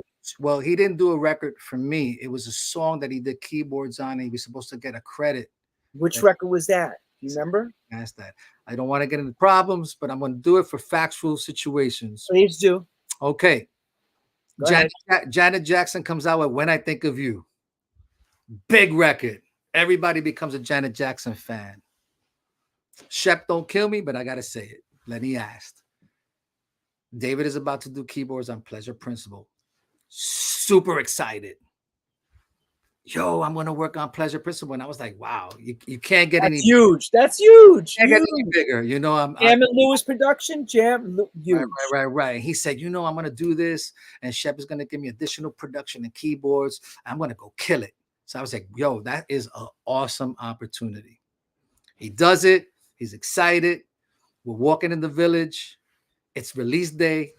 We walk into the record shop. He looks at the record, and his face falls, and he cries. That's the first time that I saw David Cole, a tear come down of his eyes. He didn't get credit. He didn't get the additional production, but on top of that, he didn't get keyboard credit either. And that's what stung. I don't know if that's the label's fault. I don't know whose fault that is, but I know that hurt him so bad. And I got pissed off for him being his boy there looking at it. That's when I looked at him and said, listen, you're selling yourself short being a keyboard player. We've produced the record already. You know that where I'm going with this. You need to come with me, and we need to become a duo. And I guarantee you that in a year, we're going to be up here. And that was the record that triggered it. So even though it was a bad experience, I got to thank Shep Pettibone, because Shep Pettibone, whatever happened there, whether it was the label or Shep Pettibone, you helped Clivilles and Cole become fulfilled. First heard on True House Stories, everyone. Right there. Thank you, Shep Pettibone, for that little either error from the record label or you know what? I have nowhere in the press. Let's put it like this. You know how record labels are. They were the worst with credits. Come on, bro. You remember that. Yeah. But you know what? It's the one credit that I'm glad that happened, because look at what happened after that. Yeah. Okay. So because of the tear coming from his eye and the despair and anger was like, yeah, we could do this. Yeah, I told him, I said, listen, you don't have to be looking at labels for keyboard credit anymore. How about produced? How about co-produced? How about remix? How about, like, come on. Robbie, how much in those days were keyboard players charging for sessions back then?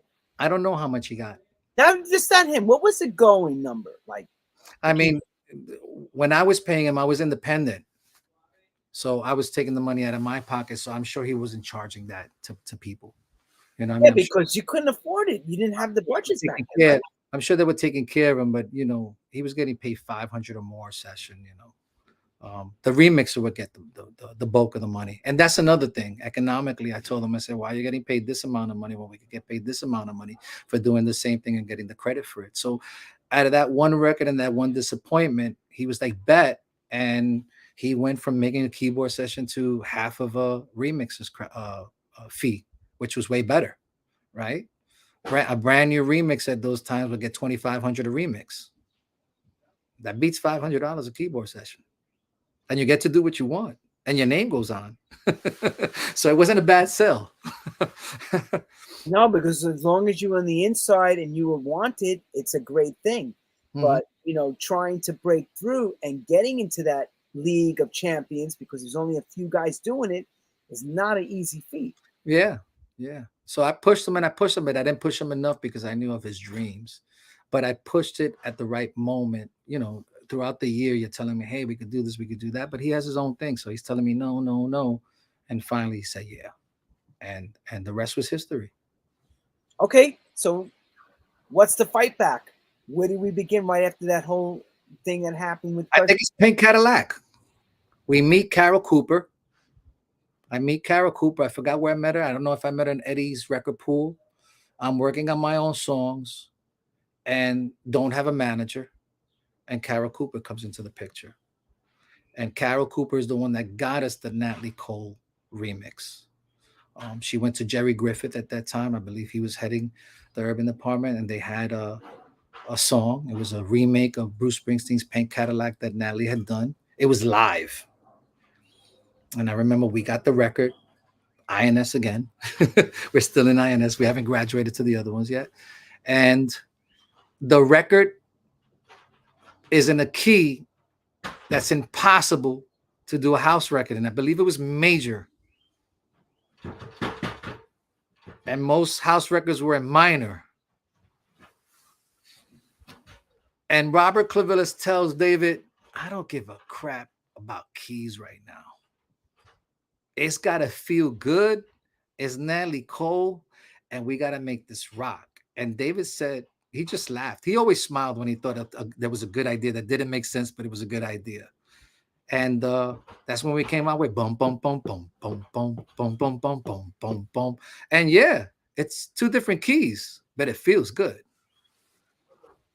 And you're not using any of the original parts from the multi-track either. That's the first time. Exactly. Thank you. I want that clarified. I keep thinking about the first times of things, right? Because Shep Pettibone and them added to productions, right? Francois Cavocan added to productions, but no one said this record is terrible. And right in the Robert Clivilles manner, all the faders. Just leave the vocal up. He's singing, and we go, that sounds a lot better. And that's when we have the key problem. And I was like, the heck with it. So that's the first record, I believe. I don't think anyone can challenge it, that someone takes the complete production away from the song and only uses the vocal and writes a complete new production, not remix, a complete new production. Were titled remixes because that's the way they kept them no matter what you did. But we did everything from scratch. And we give it to the label, and Natalie hates it. Jerry Griffith hates it and is not going to put it out. So we got hired, rocked it, and fired all at the same time. And we're all going home tripping. Like, this is our first major label remix. I promised David that we were going to be rocking. And we blew it. And we got fired. I'm going to give a big up to Carol Kupper. We're walking home. She says, hey, I'm going to talk to Jerry Griffith. And even though he doesn't want to release it, I'm going to ask him to just put a white label out for clubs only. She calls him up. He says, she hates the record. I hate the record. I mean, it was just crazy. Carol says, Jerry, just put it to the record pools. You don't have to release it. You don't have to, just the record pools. He finally says yes. I get the promo. David gets the promo. We go to tracks on a Tuesday. David DePino's killing it.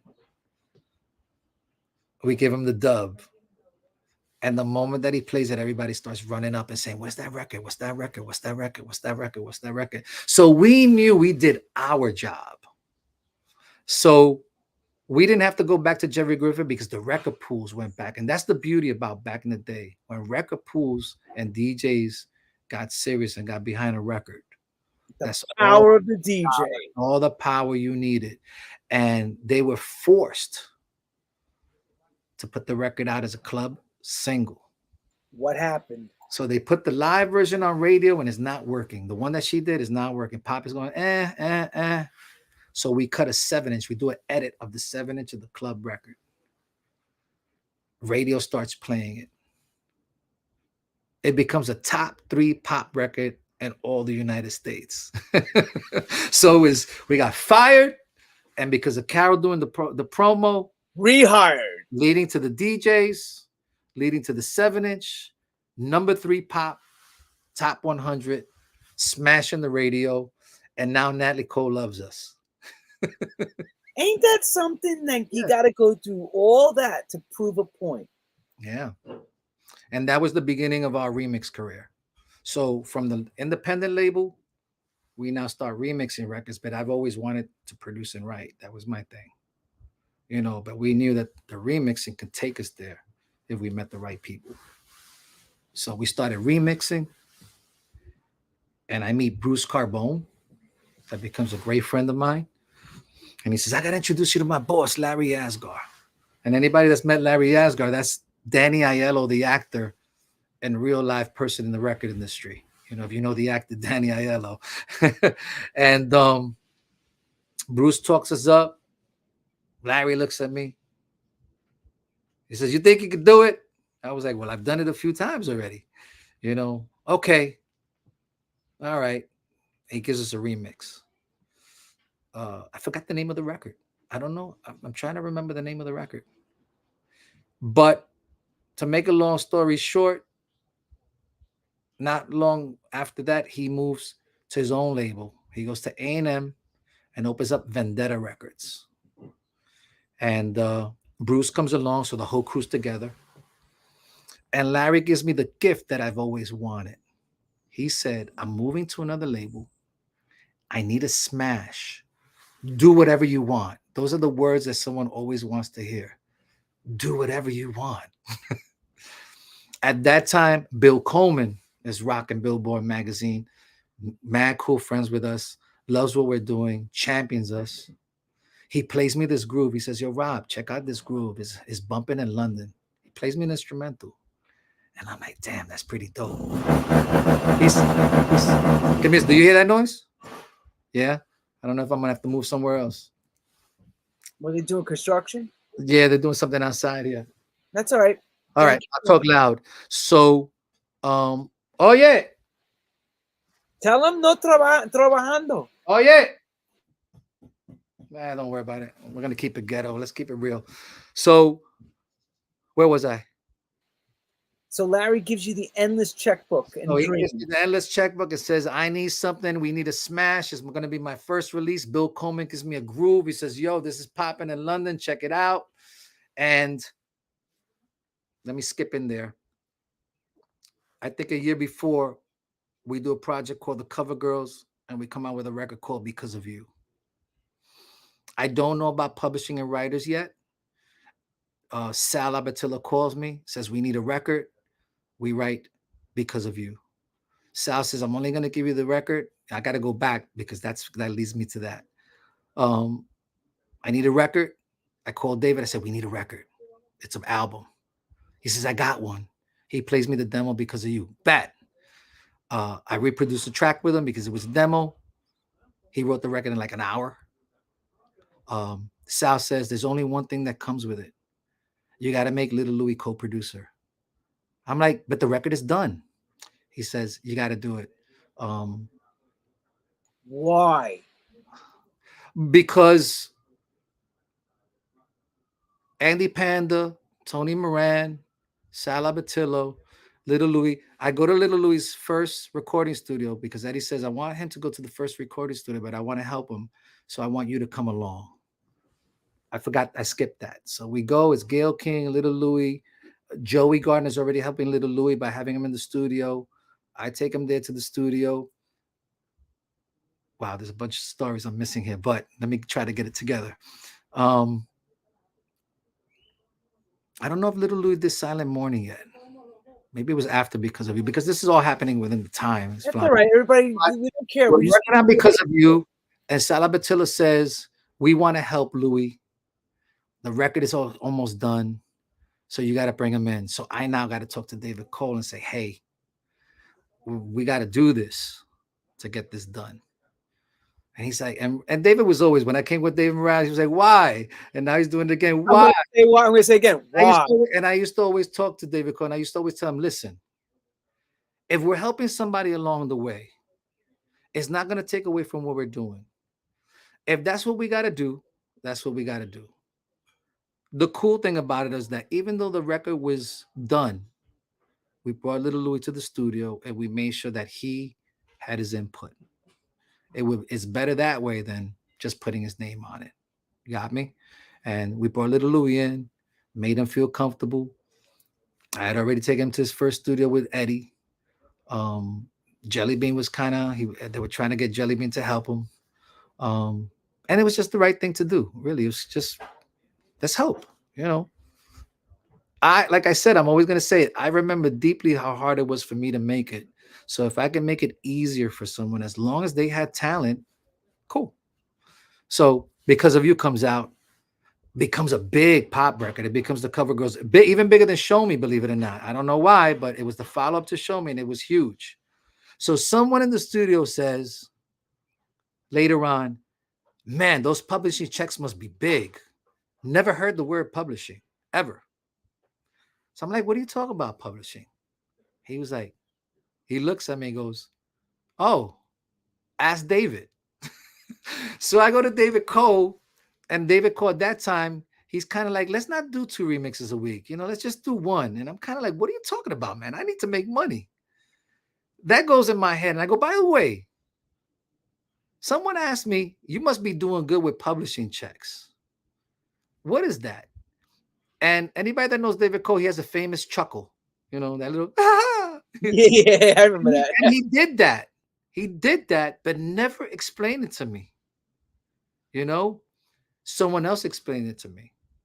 He says, yo, it goes on radio when it sells, you get this check from ASCAP or BMI, and bro, this could be like that. And I'm like, in my head, I'm like, what the heck? So I say, yo, Dave, how come I didn't get any publishing? I worked on the music with you. Yeah, but the demo was done. I was like, yeah, but the demo wasn't the record. He was like, well, you got to write. So, like I told you, my mother taught me not to get mad. You just go for it.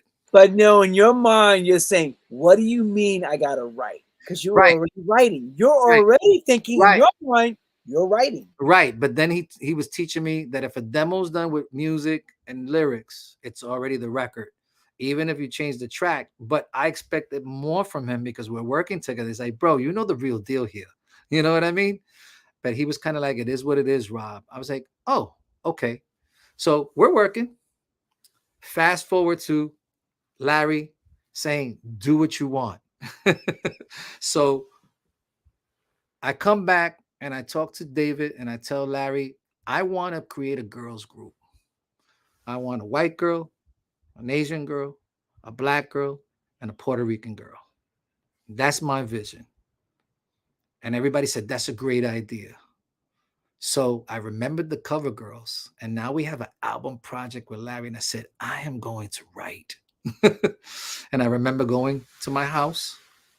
I put the groove that Bill Coleman gave me, played it, sat down with the pad, and I said, I'm not getting up until I got the song written. And I ended up writing this song called You're My One and Only True Love by Seduction that went top 40 pop. Wrote half the album. We had 4 top 10 records on Vendetta Records with that group, and it did awesome. You know, that led to getting a publishing deal with David Steele. I'm afraid to ask, in those days, the advances were humongous for publishing deals. The advance actually got me nervous, right? Tell us about that. Because I'm doing 2 remixes a week. So I'm making $100K a year, right? Splitting 50-50 with David. I write these songs, learned about writing and publishing, and now I got the songs on radio. So I'm getting these crazy checks in the mail. I'm going, now I know why David chuckled. And then David Steele comes, and he offers me and David a 7-figure deal. So that got me nervous, right? Because you have this dream of making it. You're broke most of your life. You're making 100, the richest guy in the world, right? 2 remixes a week, 7 days a week, just banging it out. Then you're in the clubs at night. You know, I was living that life of the 90s. Clubs, movies in between the sessions, hitting the sessions, keyboard, drums, you know, just moving around. And now we do this production, and this guy's offering me, you know, $1 million, right? 7 figures, right? It's kind of like, what the heck? So I'm like, I'm making it, you know what I mean? But at the same time, it gets you nervous, right? Because it's like, can I continue? Now comes the money blocks you for a minute, saying, they're gonna give me money. Am I gonna be able to pay this back? You know what I mean? Is this like gonna work out? You know, it's all new. But David Steele championed it. He said, you guys, I've been watching your career since the beginning. He was working for Virgin Music at that time. And he says, I know you guys can do it. So we cut this big deal. We're remixing records. Start writing. Now we're with Larry. So the remixing stops, and now we're producing. But still doing some remixes, so they're paying us a lot of money. So Seduction is big. Larry doesn't like the sales that's going on in Seduction. He puts out a few other singles on there. I think This Is Acid was on Vendetta Records. I'm trying to remember a few other records. And then Tommy Mottola calls Larry Asgar at the same time that I'm remixing and says, Larry, why don't you come to Sony? At that time, I'm in a session with the Wee Wee Papa Girls on Jive Records and Samantha Fox on Jive Records. We're doing 2 sessions at one time. And that's actually, the Samantha Fox session was actually where I created the Gonna Make You Sweat guitar sound. That bam, bam. But I was working on her record. And what studio was that all happening at? That was at Jive Studios now. Jive Studios Records, their remixes come to our studios. They introduce us. We're working. And we were producing because it couldn't be a remix. I think we were producing those records. And they sucked. That was the first time I was in the studio, and I turned around. What do you mean they sucked? What do you mean? I had the records up. I had the grooves up. I have the guitar sound doing a different line. And I'm listening to it. I'm looking at my cousin. I'm saying, did I burn out? I listened to both rooms and I said, bro, these records suck. Like, did I lose it? And my cousin is like, no, no, no, you just need some air. I'm like, no, bro, I think that we just worked so much that I'm burnt out. He's like, Rob, take it easy. So I remember like really being shocked because I got the 7-digit publishing deal. I got the money in the bank and I'm doing these records, and in my ears, I was like, these records are horrible, you know, and they're my grooves. So I'm telling myself, yo, you're whack. So I end the session and I call my friends, and it had to be a Monday night because I ended up in the China Club. And Monday nights is where Hex Hector used to play in the China Club. Another one of my favorite DJs. Another gentleman, awesome mixer, always cool. I meet him through his cousin Tracy Delgado, who became my personal assistant and a close family member. And she said, this is my cousin Hex. That was before, but we're up, you know, I'm pushing it back. So I go and I did like 6 shots of tequila. I'm sitting down and I'm watching the dance floor, and Hex is doing his thing and I'm taking 1 shot at a time. And I remember sitting there and Hex rocks Set It Off. And the crowd is rocking and I'm hearing do-do, do-do, do-do, do-do. And that tequila's hitting me and I'm like, bam, bam, bam, bam, bam, bam, bam, bam, bam. And I'm like, yo, I'm back in like 2 hours with 6 tequilas. It's like, I'm back, you know? So I call my manager. At that time, it was Barbara Warren Pace. And I said, you got to book me a studio tomorrow because I have this idea in my head and I don't want to forget it. I'm at Access now. I'm working with Alan Friedman. Alan Friedman was a blessing and a curse, because he was a blessing because he was one of the baddest programmers in the world, but a curse because I used to program my drums. And he's the one that said, put your drum machine down, watch what this computer does. And instead of me learning that, he just made my life easier. And I was like, well, I don't have to do this no more. Now I just have to write the ideas. So it's a curse because I should have kept on, you know, doing my thing. But I don't miss it. You know, it's just more of a passion thing. But I go in and I recreate the drums for Set It Off. And I throw the guitar on and I go, man, it's not working the way it worked in the club. You know, it doesn't have that thing. So I'm sitting there and I tell Alex, you play drums? I mean, Alan Freeman. I said, Alan, you play drums? He's like, yeah, man, I love playing live drums. Okay, cool. I got this concept. I don't know if it's crazy, but I want to put 2 drum beats together. And Alan's always in for anything that's unachievable. So Alan goes, that's a good idea.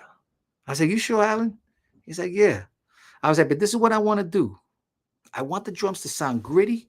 I want them to sound almost like we sampled a James Brown sample, but it's not a James Brown sample. And he's anybody that knows Alan Freeman, he's just a sonic freak. So he's like, I love that idea. And that's where we came in with the boom, bat, bat, bat, boom, bat, boom, bat, bat, bat, boom, bat, boom, boom, bat, bat, bat, and just the thing just went woo. I put the 2 drum beats together, the guitar, and it was just like, that is the bomb. And Bobby, who played the guitar? It was the sample. It was remember I told you I created the sample in the Samantha Fox record that sucked. Yeah. I made the sound. The sound was with 3 different samples that I put together and blended. And back then you made samples. You made your own stuff. I'm gonna take this sound, I'm gonna take that sound, let me get the bottom of this sound, let me get the mid range, the highs of this. Boom, I have it in stereo. So it was a sound that I created. So it's a culmination of 3 sounds, basically. 3 sounds that I blended together, mixed it, one for the bottom, one for the middle, one from the top, put it in stereo and left it like that, and then closed it in, and it's rocking. When we recreated the live drum loop through the program loop, that's what creates, because there's 2 beats in one with the guitar. Then I call Paul Pesco, right, that played on Madonna, plays for Jelly Bean. I met him through Jelly Bean a long time before. He comes in, I go, listen, I just want you to double the sound, and I want a left and a right. I want a left one sound, right the other sound. And he was kind of like, well, the sample sounds pretty dope by itself. I was like, bro, just, you know, I want a guitar. He's like, enhance it. Right. So we do one guitar side on one side, one guitar on the other side, and the sample is right in the middle, and that becomes the sound that's the Gonna Make You Sweat sound. Funny thing, the record is done. I call Martha. She comes in. I said, Martha, you're not going to be singing too much. She's like, why? Because I'm doing this on my own. All right, give me 5 notes. All right, boom. Woo! Boom. Here's the chorus. Come on, let's sweat. Let's triple it. Done. All right, you're done. That's it, Rob? Yeah, that's it. Back then, I don't do it anymore. But back then, sometimes for a little feeling good, you use a certain, give you an enhancement in life. I don't want to say what it is, but everybody knows. So I sit back, do it, put the notes on the emulator, and I just started. And that's how the whole thing comes about. I just laid it out exactly the way I heard it, gets done. The rest is for the documentary. Oh, that's cool. No, that was really cool because that's nice. And is David Cole in there as well? No, David Cole's not in the session because the record, I was originally producing it for a group called Trilogy. And Trilogy was a member, Kenny Diaz. He grew up with my brother on 28th Street, and he begged me to sign the group. So while I was working on Samantha Fox and Wee Wee Papa Girls, they were hanging around to get the deal. You know how it is in the music industry. Everybody's connected. Let's hang out. Let's go. So the original idea was for them. They thought it was too pop. When I told them to do the rap, they were like, that's too pop for us. And I told them like 2 or 3 times, yo, this record is dope. Nah, we need something a little street. I said, are you sure? They said no. So it went from being a trilogy record. It was going to be a Robert Clivilles solo album. This all happened in 2 weeks. And David was working on something at that time. So he didn't come in the studio because he was working on something at that time. And I'm sitting in Access and I go, man, I don't want to do this by myself. You know what I mean? It's like the solo record came in a week. Like, yeah, I could do this. Which if I would have done that album by myself, that would have been a whole different perspective on Robert Clivilles as a producer and songwriter, right? But I said, nah. I called David. I said, yo, David, I got this song. I want you to check it out. I was excited because Francois came in and he was the only one that listened to the record and said, you just did something new, right? And I was like, you think so? He was like, yeah. And you know Francois, you know what I mean? He's theoretical. He's got that thing. Yeah, he's got that left field thing, you know what I mean? So when he says it is too, yeah. and he says it. Yeah, and he was the only one that came in and said. So I was kind of like, bet, you know. I called David to come in. I said, yo, I rock this record. I want you to listen to it. My cousin had already come in, Ricky Crespo, who later became a programmer in our crew. Alan Freeman. I brought him into Alan Freeman. I told Alan Freeman to teach him something. He came in. He didn't really like it. He was kind of like, yeah, he did what Trilogy did. Yeah. And I was starting to get upset because, you know, when you got something hot and people are just kind of sliding it down. And then David comes in and he listens to the record. And he's like, and I'm like, and he's kind of like, it sounds like a record that you kind of wanted to make a hit. So I'm like, what? I was waiting for him to go, yo, that's dope. You know, he was like, so I had David Cole, Ricky Crespo, Duran Ramos, Kenny Diaz, and Angel DeLone from Trilogy going, eh. And Francois coming and going, yo. And I vetoed all of them right at the spot and took Francois' yo and turned around and said, this record, and I said it not knowing it yet, just being, you know, that bravado Puerto Rican, yo, bro, this is dope. This record is going to pay for all your food for the rest of your life. I said that just to be sarcastic. They were like, you really think so? I remember that to the day. I was like, all right, whatever. We play it for Tommy Mottola, just the music, and Martha. Trilogy said no. Robert Clivilles out for a week. David, come. I want to work on a project. Let's just get this done. To Tommy Mottola does what Francois does. He's like, there's something new about this. I'm giving you an album deal from the first listen. So Larry says, yo, Robert, he's going to give you an album deal. And then he says, put him on the phone. Hey, this is Tommy. Hey, what's up, Rob? What's up, Tommy? Now I got time to talk on the phone. You know, back then, that was a big call. You know, that's the bat phone. And he goes, how much do you want for the album? And I just threw a number. I said, 275. Okay. Can you have the record done in 6 weeks? And I was like, sure. You know, you're not going to say no, right? So we broke that album down. I looked at David and we broke that album saying, I'm going to do the A side and you're going to do the B side.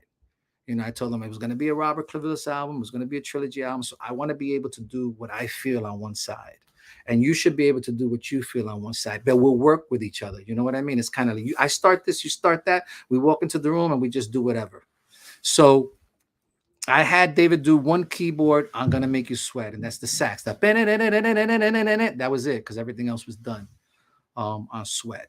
And that is the way CNC Music Factory became CNC Music Factory. But the name was another little discussion.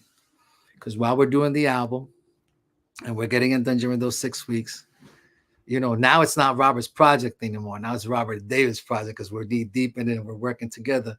So David goes, let's call the album Byron and Manuel. And I was like, Byron and Manuel? He was like, yeah, that's my middle name and that's your middle name. I was like, absolutely not, bro. I was like, you know, he was like, man, I think we should. I was like, nah. And we left it alone. We're having a meeting with Donnie Ienner, who's president of Columbia Records, Tommy Mottola, Larry Asgar, Barbara, and David, and we're in the office of Sony. And I'm thinking while we're talking there, we're talking about the record. They love it. Can't wait for the album to be done. The record's going to be released in a few weeks. I think it was at the end of November, December, something like that. And I take my shot. I go, Donnie, we're having a bit of a problem. He goes, what's the problem? Well, somebody wants to call this project Byron and Manuel. And he went, Byron and Manuel? I said, hold on. Being that I wanted it as a solo record, I was really wanting to be recognized as an artist. It was my moment for it to be recognized as an artist. So just like two Puerto Ricans and Blackman, Dominican came out with who was on it, I was like, that I should call it CNC Music Factory. What do you think? He was like, absolutely. I said, because it's a project to introduce people that have been around but never recognized. So those are the older artists. And then we're going to feature new artists. And that's why we should call it Music Factory, because everybody coming in will change in every album. And that's how it became CNC Music Factory. Not Byron and Manuel? No, I don't know if I would have lived up to that name. But, you know, hey, I mean, everybody has a bad day. David Cole could have a bad day like Robert has. Everybody, look, and of course, we all know the success and the glory that comes, you know, these two become the let's put it like this, the man of the hour, both of them. I mean, because after that, not too far down the road, Clive Davis rings you. Yeah.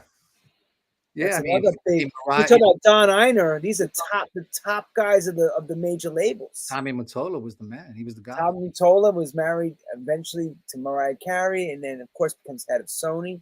But who we wrote?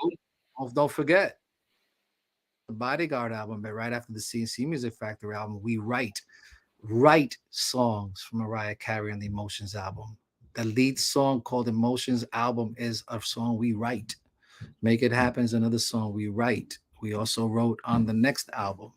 Those records together sold 50 million records. So I know that a lot of people, a lot of remixers, and a lot of producers always put sold 250 million records, but I don't think that they really explain it correctly. So what's the difference between Clivilles and Cole and some of our colleagues? And this is with respect. If you remix on a record, You're not getting paid producer points. You're not getting paid songwriter royalties. Got me? You're getting paid a fee. So the difference, because some people have asked me this, so I'm going to answer it here because I haven't said anything in 15 years. The difference between Robert Clivilles and David Cole and his colleagues is that we actually wrote, arranged, and produced on albums that have sold 250 million records, and we've been paid for 250 million records. Not a fee, but an ongoing royalty. And I want to explain that to the crew because a lot of people misadvertise themselves as sold or we've been a part of. There's a big difference. And I just want to make sure I clear that up. So let me make sure everybody understands how clear this is. Remember that $1 million deal he got? That has now become, that was recouped within minutes after the record started. That was beautiful, right? Because we took this $1 million deal, and within a year, we sell 6 million records and 6 million CNC singles as well. So that was well recouped, and we're getting publishing checks. And by the time we get to Mariah Carey, it's just going into a different stratosphere. And again, it's a blessing, like you said. And of course, Clive Davis comes to the picture because Aretha Franklin, all that stuff. And, you know, everybody's seen, you know, they always say this, success breeds success. And nobody's silly to the fact that you guys are all over the radio, all over the friggin' map, all over MTV, all over everything at that time. What's the phone call from Clive Davis all about? I mean, you know, there's a lot of Oz calls, right? The Wizard of Oz, right? Oz is calling, right? You got Larry Levan that called. You have Tommy Mottola that called. And I'm going to throw Larry Yasgar in there too, because without Larry, I'm going to say this, without Bruce Carbone, let me point that out, without Bruce Carbone introducing us to Larry and Larry saying, do whatever you want, because that was the magical line. Because from that line, every record that you hear Clivilles and Cole do is what we want. We're not now working for someone's record or fixing someone's record. We are creating, we are writing, we are arranging. No one's playing anything on our records on their own. There's not a guitar player that comes in and plays what he feels like it. There's not a bass player that plays he feels like it. Because I've heard this before and I want to kill that myth. There's no horn players that come and play they feel like it. Every single thing you hear, and this is something else that separates us from everyone else. Everything that you hear in our record is our arrangements, are our parts, are our creation. And that's something that I'm saying proud, not to diss or disrespect anyone, but be proud because we came from the DJ culture, but we now wrote and arranged and created magnificent arrangements that was for the DJ to be exposed and be identified as music makers. You know, music creators. We're not just people behind keyboards and turntables playing for people. We make music just as good as the best of them out there. Okay, so a funny anecdote. Ready? Here's a funny question out of nowhere. Favorite foods in the studio for both of you? David,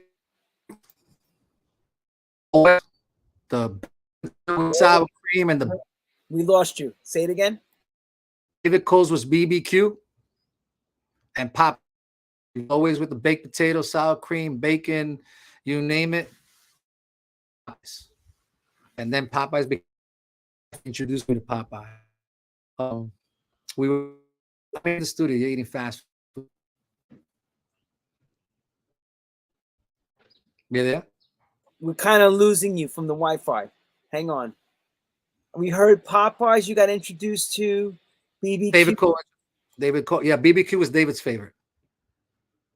But somebody mentioned something else that he liked, something so simple that he liked to run out and get. Real simple food. Do you remember what that would have been? Well, he did BBQs a lot. Popeyes. Which one you talking about? He liked to go run downstairs and go grab from one of those stands. Tell me. Hot dog. I mean, I never seen him do that one. Me, I've never seen him do that. He was always BBQ. Maybe he ate the hot dog downstairs. I mean, double up. So Clive Davis of the Wizard of Oz, because I mean, you're you know, at this point, you guys are the top of the class. You know, then they talk about people, writers like David Foster and writers like that. You're at that league now. Yeah. You're making records that are. There's a famous picture. There's a famous picture that we have that it's album of the year for The Bodyguard, and it's David Foster, L.A. Babyface, Bobby Brown, Narada Michael Walden. We're all there together celebrating the success of that record. But Clive Davis and Tommy Mottola were both, you know what I mean? And Doug Morris, right? Those were the three musketeers right there. And you had them all in your pocket. Well, I never got to work for Doug Morris. The 2 out of 3 you did. 2 out of 3, yeah.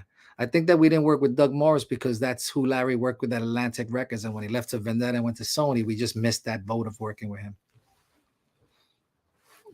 So, but I know you know, we talk about also you work with Whitney, I'm Every Woman, all those. We work with Whitney, we work with James Brown, we work with Luther Vandross, with George Michael, with Michael Jackson, Mariah Carey, Lisa, Cover Girls, Jim Carrey, Spike Lee. It's the who's who. It's the who's who of everybody. I mean, there was many more. I don't know. Okay. Everybody asks me all the time, always ask the same question. What was it like working with the Queen of Soul, Aretha Franklin? Tell us that story of that Deeper record. I mean, first of all, Deborah Cooper, the original singer of Deeper Love, destroyed that record, right? That was a record that we all sat down and worked on till it was perfect, right? It's an anthem that still plays to this day for every culture, every race, every sex. Pride of Deeper Love is a record for them. I suggested that record to Clive Davis as a remake one day, and he kept it in mind. And Sister Act, the movie Sister Act, was coming out with Whoopi Goldberg. And that was when Clive called and said, hey, we could do this record with Aretha Franklin. So you already work with Whitney, you already work with Mariah, but now we're going with the Queen. And you're getting excited. And a record like Pride of Deeper Love, I can already envision it in my head. I'm like, oh my God, this is, we taking this somewhere else.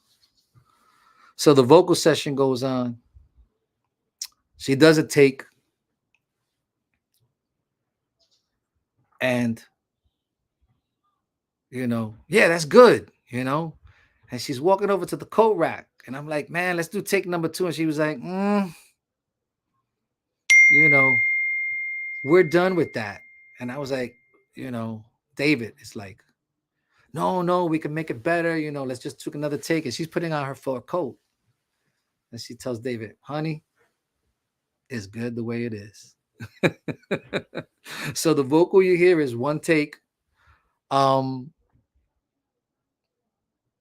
going to be truthful. It was one of the most unsatisfied projects because when you're going to work with someone like Whitney Houston, Aretha Franklin, you want the vocals to be bang. You know, this is the gospel queen of gospel queens, you know, the history, right?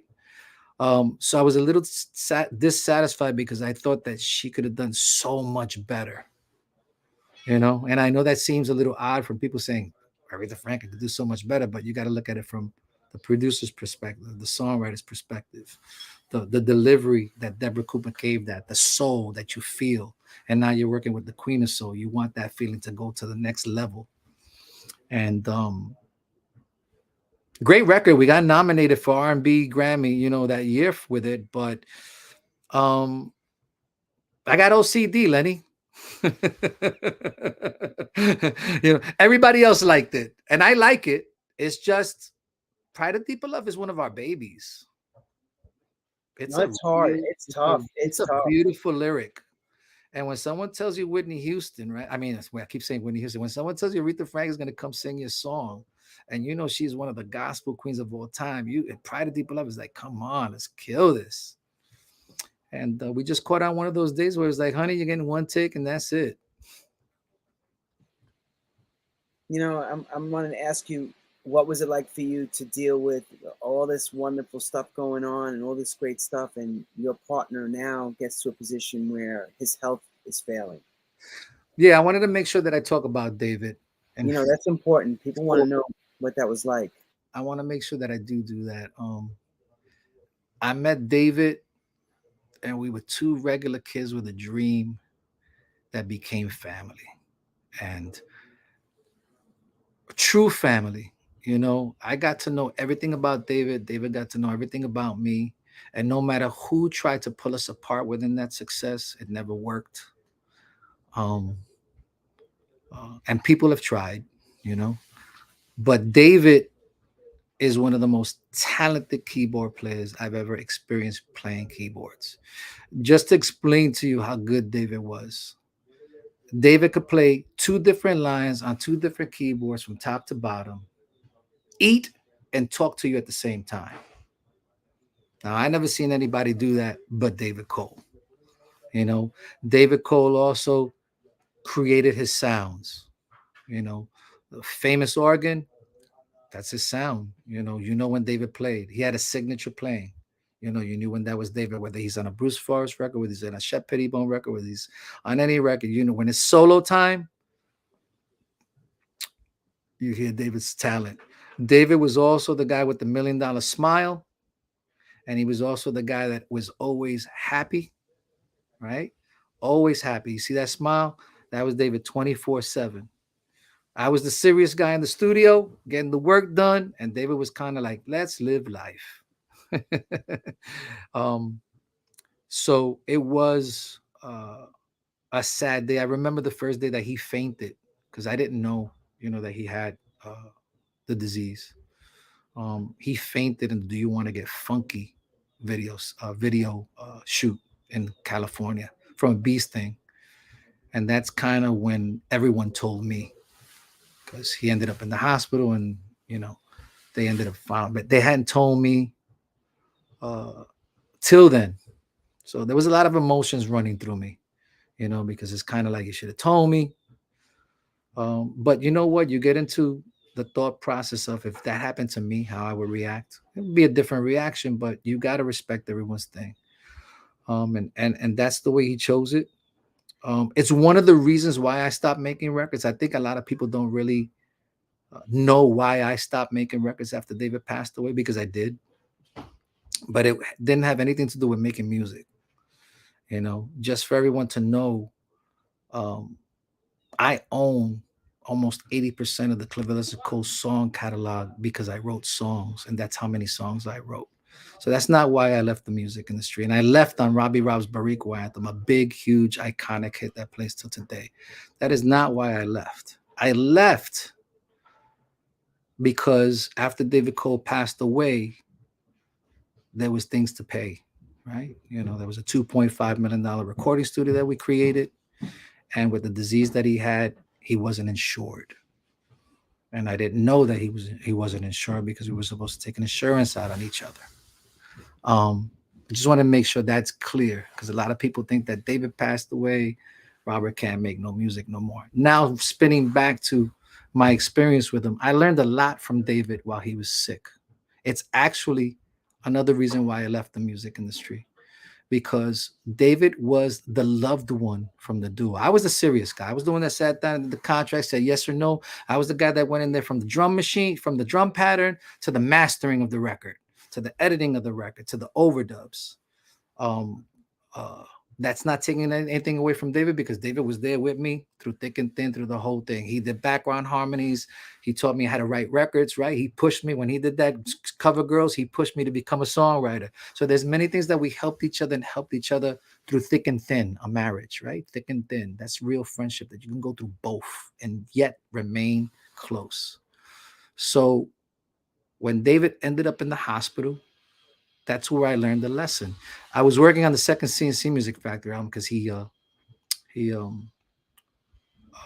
ended up in the hospital during that Do You Want to Get Funky shoot. So I had to finish the record on my own.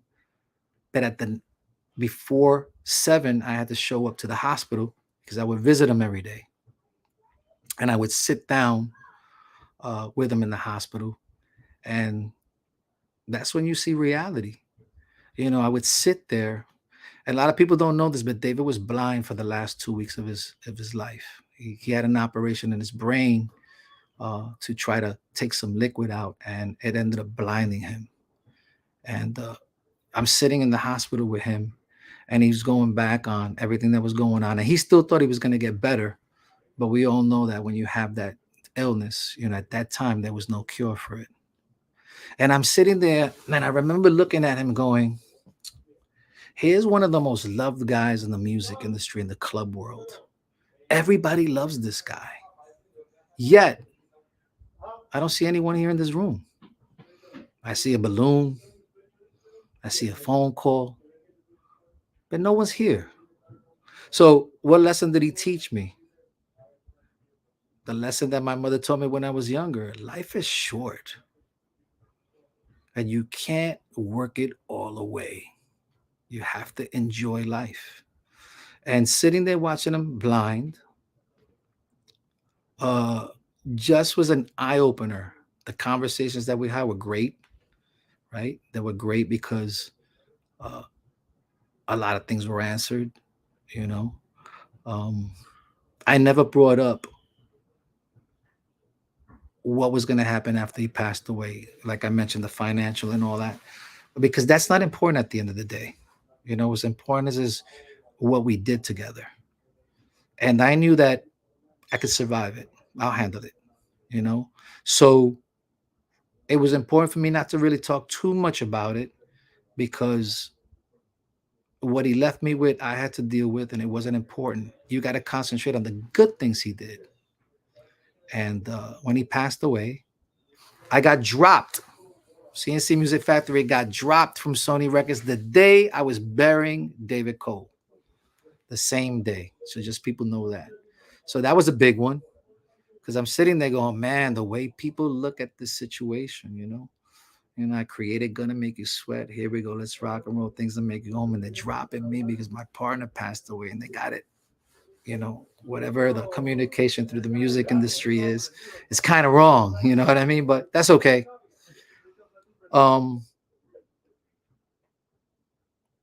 Yeah, I got to stop talking because I'm not going to be able to finish it if I keep going. But all I can tell you is that David Cole is... Okay. Yeah. What was the fallout for you to deal with when he was gone? The fallout is... Financial fallout. Like, how does that work for you now? Because you're sitting there going, oh, shit. Now it's like... Well, it was a war. It was, snap. It was, snap. But who cares? My boy is dying. So it's a struggle because you can't bring it up to him.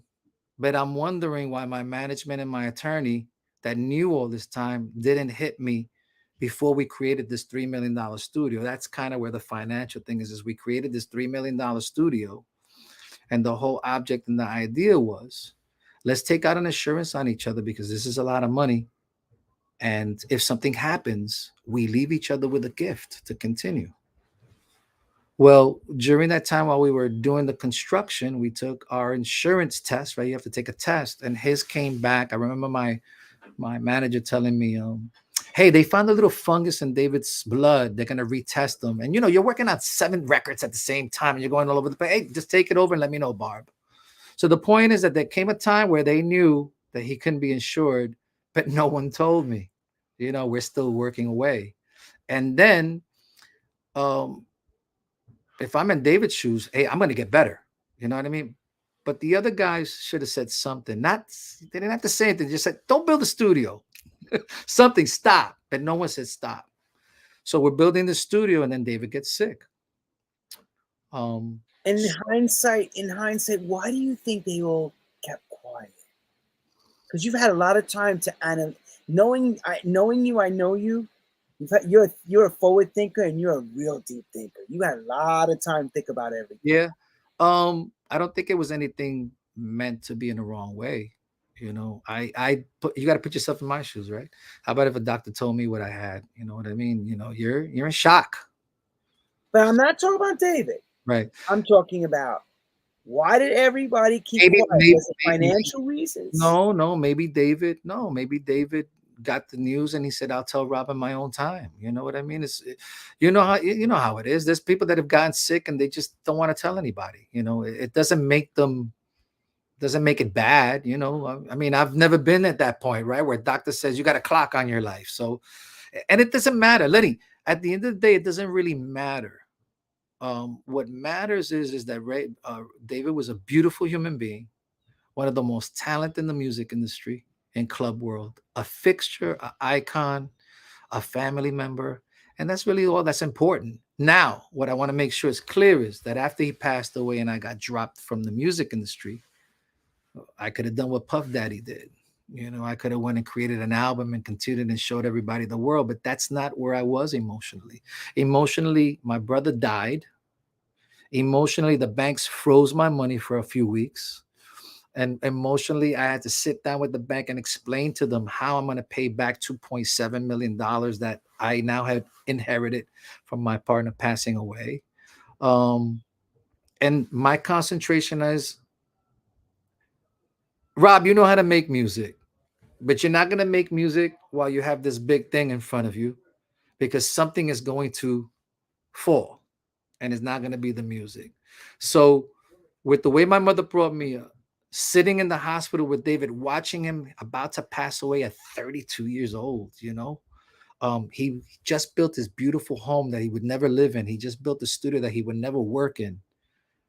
All that just hit me. And I said, I'm not going to be in that hospital bed experiencing all this hard work and you're all alone sitting in a bed. And I'm not going to do it. So I said, I'm going to roll up my sleeves, a few projects. You know, when you're back. Well, it's actually the Wi-Fi on your end. It stops. Where did I stop at? You said, I'm not going to be in that hospital bed. Right. I'm not going to be in that hospital bed experiencing what he experiences. When I lose my life, I want to be around people that absolutely love me. Right. David was around with people that loved him, but it wasn't. You know what I'm saying? You're famous and you got all these so-called friends. Now, it's like the Teddy Pendergrass song, "We're All My Friends Now." Right. And that's what I learned from sitting there. And I said, Harold Melvin. I'm sorry, Harold Melvin. Right. And I said, I don't want to be that way. When I pass away, I want to be around people who love me. So with that in mind, with the depth that came to me in mind, I said, I got to put my business skills to work and I got to stop making music until then. And then I'll make music when I'm done. So that's what I did. I worked on the studio, called little Louis up, said, hey, I got a new SSL board. You don't got to give me anything for it. Just continue the payments.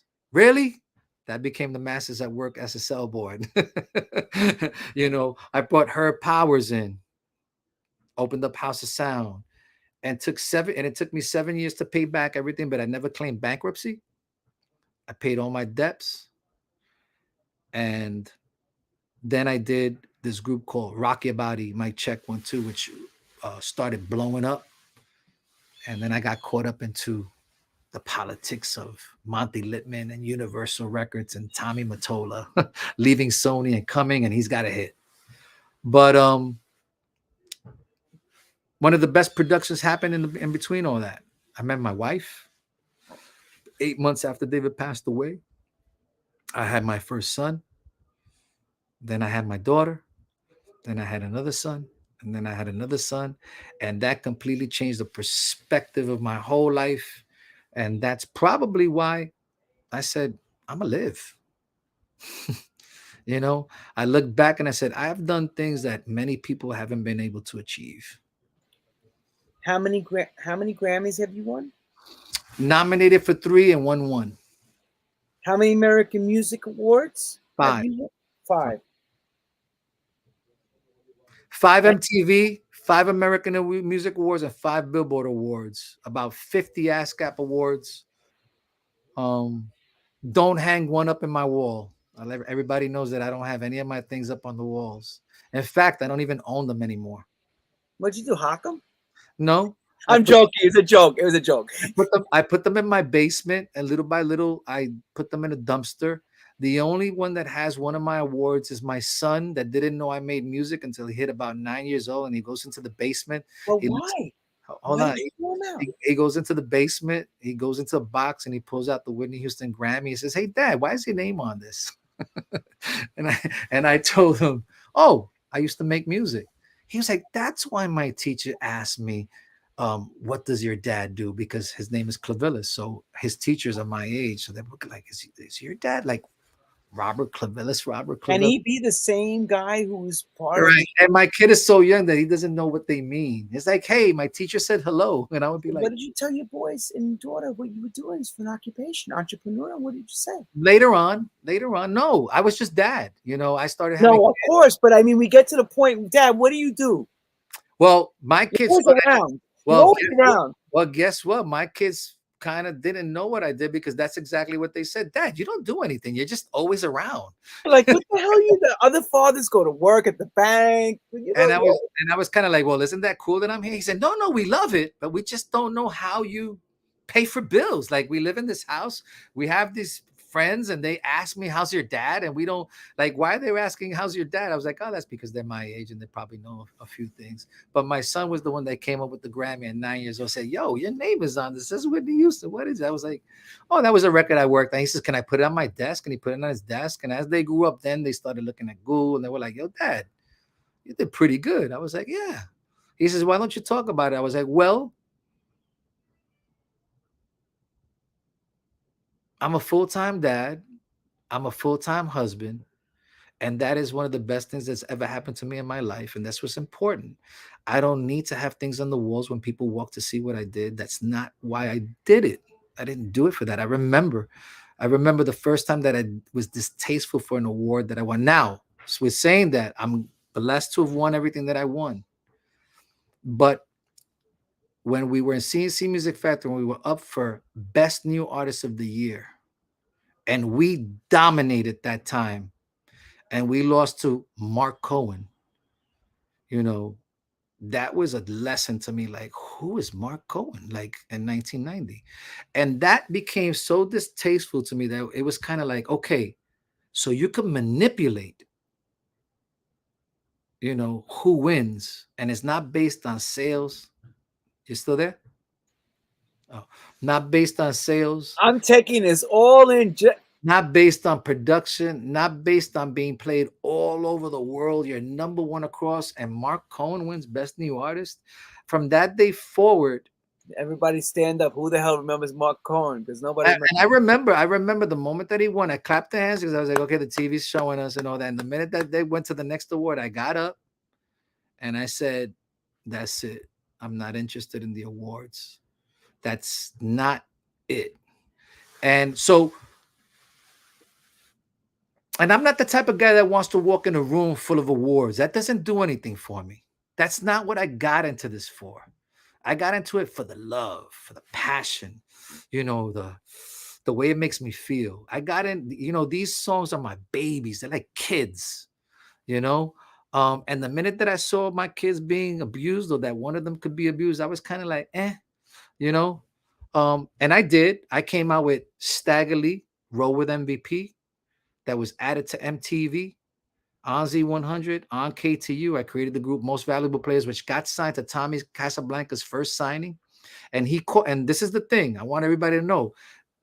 From the day that he dropped me on the burial of David, I did not speak to Tommy Mottola all the way till 2007 that I did this project, and it's playing on Z100, KTU, Top 10. Then I get a call, and he goes, "Hey, it's Tommy." Now, there's a lot of different ways I could have answered that phone. But I may believe let's give it the angry one. First. What? I didn't even do that. I acted like, "Hey, what's up, Tommy?" Because it's nothing personal. It's only business. And we all had to eat that shit. And it's only business, but I had kids. I was a full-time, you know, I was living my life, you know, something that was important. So having this record, a lot of people don't know, but that was my first record back after paying all my bills, right? Done. Colin Clivilles is closed. Every penny is paid back. I haven't been around for a minute, right? What, 2000, I'm going to say 2007, 1997 to 2007. That's 10 years. I'm not around. I come out with this one record. It ends up on BET. Then the next record goes on KTUZ 100, one of the most requested records. Tommy Lee, well, they say he left Sony, but he was asked to leave Sony. Let's correct that. And he goes to Casablanca and he calls me up that I have a top 10 record on the radio. And he says, I want it. He did the same thing as the CNC album. How much do you want for the album? I said, give me $350. You got it. Now, the only difference is, this is the thing. In my mind, I'm going, this is Tommy's first record on Casablanca. He's going to go all out for this single in my head. I'm coming back. This is my first record. Stagger's getting really good reviews. Another top 10 record. When you have a record of top 10 on Z100, you know where it's going. You know what I mean? That's a pop station. CHR, crossover hit radio. Right. It's top 10. There's getting 76,000 calls a day just to show you where this record was. So in my head was, I'll give it to him. Let bygones be bygones. It became a regret. Why? I put it out, but there's a new guy called Monty Lippman that's working for Doug Morris. He's running Universal. His brother runs the distribution. They have a record called Baby Bash. So I put this record out. It gets 30 ads the first week with Tommy. Yeah, this is going to go great. I said, man, this is dope. It gets added to MTV Top 10. It beats out Justin Timberlake's Rock With You. It goes with Rocket Body versus Rock With You with Justin Timberlake.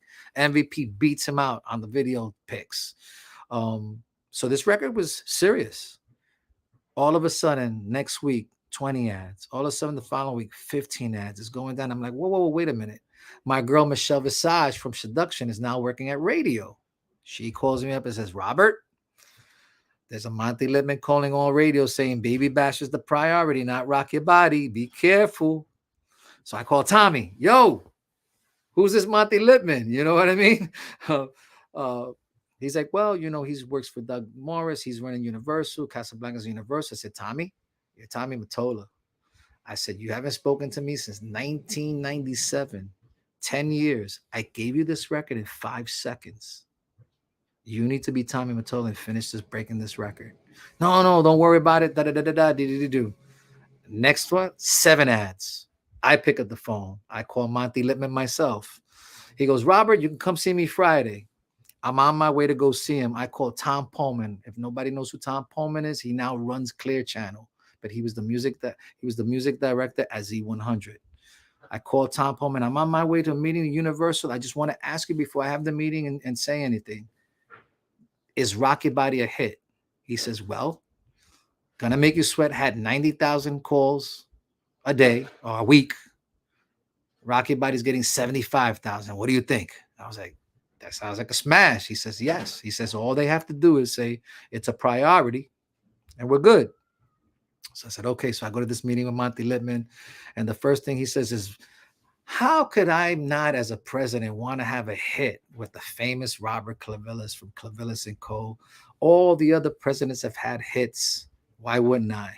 And I go, great. He goes, let's move on to the second single. So I'm like, wait a minute. The first single ain't even up, you know? He goes, no, I think we should move to the second single. I was like, no. I was like, this is a hit. You know, we're showing him the radio research, the And as I'm sitting there and as he's talking, I'm going, man, I'm getting caught up for the first time in my life in the political situation between Monty Lippman not wanting Tommy Mottola to have a hit record and Tommy Mottola doesn't push the trigger. And this is going to be right in the middle of this thing. Long story short, they give me the album back. They give me the single back. I take it to, I think it's EMI in the UK. It goes top 3 pop. So I said, I had a smash all along, but it was my last record working for a major label. And then I said, that's it. I'm going to live my life, do the records I want. And the rest is history. You know, a lot of great things have happened. Gonna Make You Sweat is a 35 years and doing very, very well. It's a generational changing record. Fair. I've said it. That's an iconic generational record. I call it the Michael Jackson Happy Birthday record. It's always used, been used. It's astonishing. It's celebration. It's like it's a standard. It's gonna be there. I'm not gonna say how much it makes a year, but it's incredible. That's the word that I'll use of what it does 30 years. Yeah, it just keeps you don't have to ever work ever in your life. So we missed a lot, right? I don't know what is there anything else? You got a lot, but I want to ask the last. I'm gonna because I'm gonna leave it like Ask me this. whatever you want. I'm here. I'm here for you. So you ask me whatever you want. Why now a documentary? Well, we're doing two. About 8 years ago, I was called by E Channel. They were doing a reality series, and they wanted to have a Latin music industry guy, and they thought that I was interesting because I was the only Latin guy that conquered all the genres in music, right? Dance, pop, R&B, and they thought that it was a unique situation. But when I came all happy to discuss it with my wife, she shot it down. She said they wanted to do like a Latin Runs House type feeling, and she said, "Absolutely not. I don't want my kids in this, and in the media. We're good. You're doing okay. You don't need to do it." And I was all hyped up about it, but she was like, "No." And everybody's been writing docs and life stories, and Puerto Rican kid from 116th Street, stick up, this, that, going into the music industry, becoming successful. I thought it made a great story. So I talked to the Terrero brothers, Jesse Terrero, and it was between my life story and Fat Joe's. And when he was having the meeting with me, I was like, "Why did you call me?" He said the same thing. E, it's a unique story. You are, if not the only Puerto Rican. I didn't realize it until he told me. He says, "Man, we've done a lot of work. You don't get the credit that you're supposed to get, Robert. You are the only Puerto Rican that has achieved pop global success in all genres of music. You've been in house, you've been in freestyle, you've been in pop, you've been in R&B, and you've conquered all of them. And you're doing all this stuff, and no one really knows about you." You have this name where it's there, but it's not there, and your Wikipedia is kind of there, but it doesn't really explain everything. So they were interested, but I said, "Listen, thank you for the dinner, and man, this is a great conversation, but I know you're gonna go with Fat Joe." I mean, come on, it's Fat Joe. You know what I mean? So they said, no, we'll come up with it in the future. And during that situation, I was like, man, maybe I should write a book. So the documentary, the purpose of the documentary, and I haven't spoken a lot about what's going on within here. Sorry, we had to limit it to a few things, is because there's a lot of controversy in the creation of C+C Music Factory and Gonna Make You Sweat, and who sings and who doesn't, who knew and who didn't know, and pour this and pour that. And I think that needs to be explained. But the documentary is going to be on my favorite creations, my top 15 global records, and it's going to give the history of everything of that record, how it became, who created, who wrote, who did it, who's responsible for this. Because within the C+C life, there's a life called Robert Clivilles, and I don't think that everybody really knows what I do. Everybody's, shared what they believe it is, right? Well, I will say this: you cleared up a lot of misconceptions today. Yeah, some. You cleared a lot of things up that really got the nitty gritty and microscopic vision of what was really going on. Yeah, it's really sensitive because David and I are partners, and you don't want to explain what you really do. And it looks, things could look wrong when you're defining, well, I did this and I did that. And, you get into the I did and did this. And that's not kind of what the documentary is for. It's really for my kids. It's for my legacy. It's for people to know the value of Robert Clivilles within what became Cole and Clivilles, C+C Music Factory, Seduction, Cover Girls, all that stuff. What was my role? What was my role as a business person? Crew, all those great crew to Puerto Ricans, Blackman, Dominican. I've been able to help. A lot of people don't know, but I helped Little Louis with Silent Morning. I'm the one that brought David Cole into Silent Morning. Louis called me up and said, "Hey man, I got this problem. I got this record, and I want to get it done, but the horns sound like the Giggles record, because the original Silent Morning was bam, bam, bam, bam, bam, bam, bam, bam, bam, bam, bam, bam." I was like, man, they really dog Giggles. And he was like, "I don't know what to do. What you think I should do?" And I told him right there on the spot. I said, "Let me listen to it." I remember listening to it on the cell phone. I said, "Yo, clip it, bam, bam, bam, bam, bam, bam, clip it." And he was like, "Yeah, but I don't know what the keyboards." I said, "I'm gonna call David, and he's gonna do the session." So that was another session that David says, "Bro, why do you keep throwing my name to do these sessions?" And I was like, "Listen, Louis, my boy. You know what I mean? He's nervous. Help him. He's a cool cat. He's talented. He's one of my favorite. Louis is one of my favorite DJs. Another one. David's I'm sorry. Louis is a great DJ. Louis always been one of my favorite. No, DJs. He delivers every time. He delivers. Absolutely. Little Louis called me. There's a few. I mean, it was that. So then I put David Cole in that. And if you see Silent Morning, David Cole's in there doing keyboards. David Morales' first remix with Imagination, another one that I had to talk David into doing because Judy called and said he's got his first remix.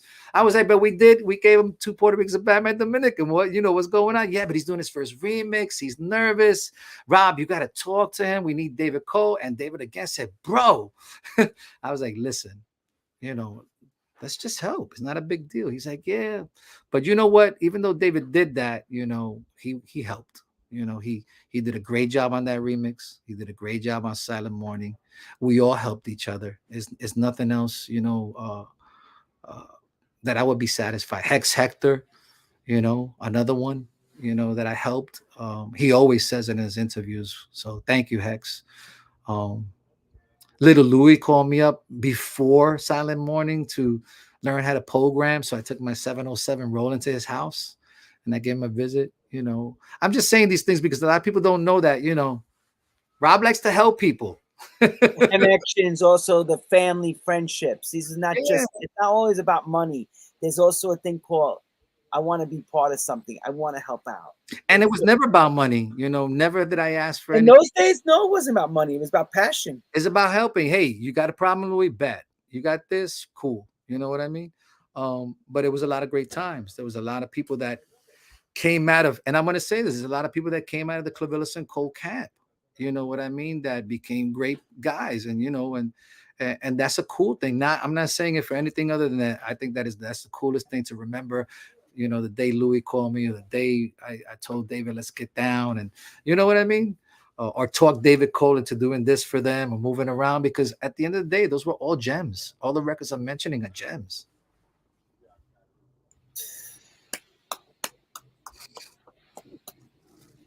Incredible, bro. I can ask more questions, but you know what? I'm going to leave it for right here where we're at. I mean, one last thing for me would be your tenure at Palladium with David. I mean, you guys are doing that, killing it at Palladium. That was awesome. Yeah, it was a big time for you. You were in the height of your moment. Yeah, we were big, and Steve Lewis, good friend of mine, knew him for a long time. He's the one that said, listen. Stephen Lewis, everyone's a big promoter in New York. To all the huge, big clubs. huge promoter. Steve Lewis is one of the most awesome promoters I know. Said, hey, do what you want to do. You know what I mean? And we had some great nights there. MTV has some of that film of 5. MTV and this brother was playing on live on Hot 97 at the same time, or Hot 103. Right. Yeah, it was. Yeah, it was live. So they had live simulcast. It was before Hot 97 came out. I forgot what it was called. Hot 103. Hot 103. Tracy Clattery called us up, and I said it got to be live, and you got to let me play whatever I want. I play house, I play reggae, I play hip hop, I play everything. You're gonna have to leave it on. At that time they were little with the reggae and the hip hop. Then no one really wanted that. I was like, nah. I even played Stairway to Heaven in between it, and they had a problem with it. But I was like, no. The name of the program is called Anything Goes. And you gotta let me play whatever I want. And they became some famous tapes, man. It's famous tapes, and it was wall-to-wall, sold-out audience every single day. David playing live keyboards on my 3 turntables in a reel-to-reel. I brought my boy from China Club, Hex Hector, and always helped Hex Hector. I always wanted Hex Hector. He's one of my favorite DJs, and I always wanted to see him, his dream come true. He came out to CNC camp too, he knew Jen, and that's how he got the Waiting for Tonight. He met Jen through me. And I mean, there's a lot more stories, right? We didn't talk about Lisa. We didn't talk about all that stuff. I was going to ask about Lisa, but I mean, there's just too much to talk about. But the Palladium days, everything, you hit the most important, a lot of important things, bro. But the Palladium was awesome. It was a live show, and believe it or not, during the Palladium time, Hot 103 was changing into Hot 97. And there was a DJ by the name of Funkmaster Flex that played for Red Alert. And Tracy Clattery called me to the radio station and said, listen, we want him to play for us, but he's scared because he plays under Red Alert and he doesn't want to lose that spot. So she asked me for a favor, and I'm the one that walked up to Flex where he was working. I think he was working for, I don't know if he was working for Profile Records, but he was working somewhere. And I gave him a call. I said, I'm going down. He said, all right. And we sat there and I said, listen, the station wants you. And he was like, Rob, if it doesn't work, I'm going to lose my job with Red Alert.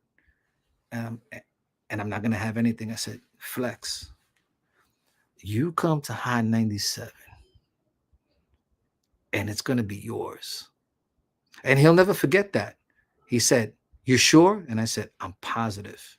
And we all know what ended up happening with Master Flex. He's still there and he's running the whole shop since then. And that's probably 1993 or 94, somewhere around 30 years. And we're 24 and Flex is the man. 31 years later, still going. And I got to say that because that was a moment where I was Jerry Maguire for Hot 103 for their biggest DJ, right? Huh. So there's a lot of things. There's a lot of things that have been involved in that people just don't know. But when Lisa came to you, I remember you saying, "Yo, gotta lose weight, gotta get you on a certain regiment, and gotta get you right to get you." Yeah, well, it was every girl. That was every girl and every artist that we had. Freedom Williams, right? Having that 6-pack and working out. That was something everybody knows that Robert worked out all his life. So when we created groups, not only did I write and produce and be in their studio and work their vocals away, but it was also gym, work out, eat well, look your best. And listen, when I met Lisa, who didn't love Lisa back then? With I Wonder If I Take You Home? Come on, she was like the Latin Madonna at that time, right? So when I got a chance, it was a real tough moment because I was in Donnie Ienner's office and he had one of the Full Force guys there. And that was the first time I saw somebody bully me into a project. I wanted to help. The Full Force came in. I'm like, "Hey, man, what's going on, man? You know, this is cool. It's going to work out good." And he's got the serious look and he's sitting down. And Donnie Ienner basically says, "CNC is going to make half of the album." And they're going, "But we don't really need help." And Donnie's going, "CNC is going to make half of the album." And it just turned my whole celebrating of helping someone out into, yo, you know what I mean? Like, hold on. Making an offer you can't refuse. Right. Yes. Because it was, you know what it is? She had 2 monstrous albums. And then her 3rd album didn't do that well. Right. So we were in this was a make it or break it album. Right. And Lisa was a good friend of mine at that time. And I came in to help. And I was rough, you know, but I was rough in the right way. I wanted you to look your best, be your best, to sound your best. And sometimes that got overlooked, right? Because when I focus is,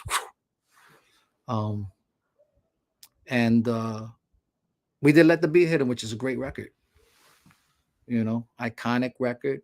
It's kind of the hip hop version of Do It Properly, right? Samples and grooves going into each other. Dope record. But when I sat in Donnie's office, I said, "Man, one day that's going to be us." Bobby, yeah. Are you going to ever come back and make another record, or you just said, nah? Well, I work with Eric Kupper. You know, we got to throw Eric Kupper in here. Beautiful person. Eric's a wonderful, prolific keyboard player, great producer. One of the gentlemen of house music. I worked with him. We did a few things. Talented person. I think he's undercredited for the things that he's done. You know, Whistle Song. Got caught up what I was able to help David Cole with, right? Keyboard player, coming up with some fantastic stuff, but working with someone and not really getting his, you know what I mean, due. You know, and you got to say that lightly because, you know, everybody that he worked with was fantastic, but at the same time, Eric Kupper did a lot of gems that he didn't get credit for. Oh yeah. And he deserves his flowers. Beautiful human being. Gotta remember Jimmy Hester and Chris Robinson. Is it Chris Robinson? He used to promote, he's now DJ. Father Chris, yeah, Father Chris. I gotta mention them because he told me to mention them, and you know what? They helped out a lot in the club time. Father Chris, DJing, totally. And Jimmy Hester did a fantastic job doing publicity. I got introduced to him by David Cole. There's just such a bunch of great people that helped us, you know. And yeah. Am I making a record? So the answer is it's a possible maybe. Well, with the documentary, I am doing a record. Oh, then okay, then there's the answer. I am working on a record. It's probably gonna be, I don't know if it's gonna be my last one because I really work part-time. You know what it is? I'm gonna be honest. I love music, But the time that I've taken off and I'm having my kids and becoming best friends with my kids, my son just got married. He's 25. My daughter's getting married tomorrow. She's 23. I got a 16-year-old and an 18-year-old. It's just, I'm back to my mother's, experience with her. Now I'm dad. And I just love that ride with my wife, you know what I mean, and my kids, that I look at life like I'm 59 years old. My time is limited. What do I want to do with it? Do I want to be in a club? Because I could be touring, I could be out there playing and making records and all that. But when I look at the time that I got to spend on it, you know what I mean? And what I got to dedicate it to it. And then I'm, like I said, we're always going to go back to my OCD. How much time do I have left? And what am I going to do with it? Right. Time management. I'd rather be sitting down with my kids, having a great conversation, or my wife, doing, just living, you know what I mean? Just taking that thing, going, thank you for this gift of life. You know what I mean? Now, I love making music. So I'm making music, but they're 4-hour sessions. No more 12-hour sessions. Yeah, you're doing a little bit here. And I'm not interested in having the record of the year, and I'm not going for any of that. I'm doing it purely for fun. If I'm going to get smashes, it's going to be exactly like I did with Larry. Do whatever you want to do, and it just works. What's cool about it is I'm working with a lot of kids, right? 18, 16, 19-year artists. And I'm coming about it from a different way with them, the way I'm producing, still with everything intact, but just from a more laid back situation. It's like my older son. My older son says, man, the way you treat the young one, the 16 now, the way you're bringing him up wasn't the way you brought me up. And I was like, well, time kind of, time kind of chills you out, and you kind of learn how to, simplify things, So it's the same thing with music. I've learned how to simplify it. I'm enjoying it because I got my son who's executive producing it. And he's 16 years old, and I have a blast because, you can have a son and go, the idea's all right. You know what I mean? He's my son, cool. But when your son is coming out with some dope stuff in your head and you're going, damn, this dude's got that Clivilles thing in him. You know what I mean? It just becomes fun. And that's what I'm having right now. I'm having fun watching him make a decision on a part. The other day, there was an 18-year-old singer there. Singing her vocals, and she's cutting her own vocals. These people are cool. They're self-sufficient. She's cutting her vocals, and I'm telling her, try that line, try this line, do this, do that. She's taking the notes, and then I walk away, and I'm in the other room doing my push-ups, and he's sitting there.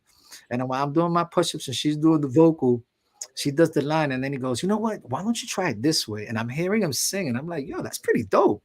It's not because he's my kid. It's because he's actually doing something dope. And then she's going, yo, that's pretty dope. And then she does it. And then when I'm watching them, it's kind of like reminding me of when I was younger, but I'm still young enough to be down with them. So it's a whole different type of enjoyment. Well, that's what happens when you're in this music thing. You don't get old. No. You don't. You stay relevant and you stay youthful.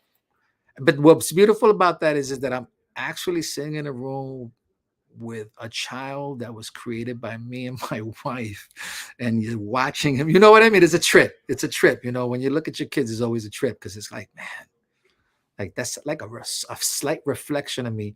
And the beautiful thing is that his name is Brennan Cole Clivilles. So that's pretty cool. That's very cool. It's a cool thing to watch that he's the one that's got the good ideas, right? Because I got 4 kids. My oldest is a great poet. My daughter is a beautiful writer as well. My special needs Gavin is, I call him house man, bro, because he loves house music. It's just anything boom, boom, boom, and he's going. And then Brennan is hip hop and funk and soul.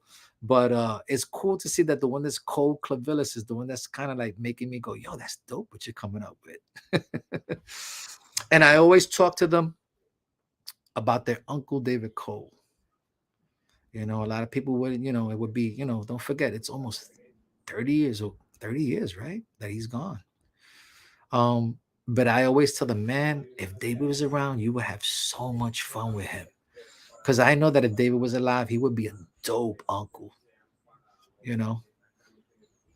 What a shame. What a shame. You're such a great person, great friend. We'll see each other again one day. Oh, of course. No doubt. No doubt. Yeah. I always look at people that pass away like they're on a vacation and we're going to see each other soon. We're going to be all right.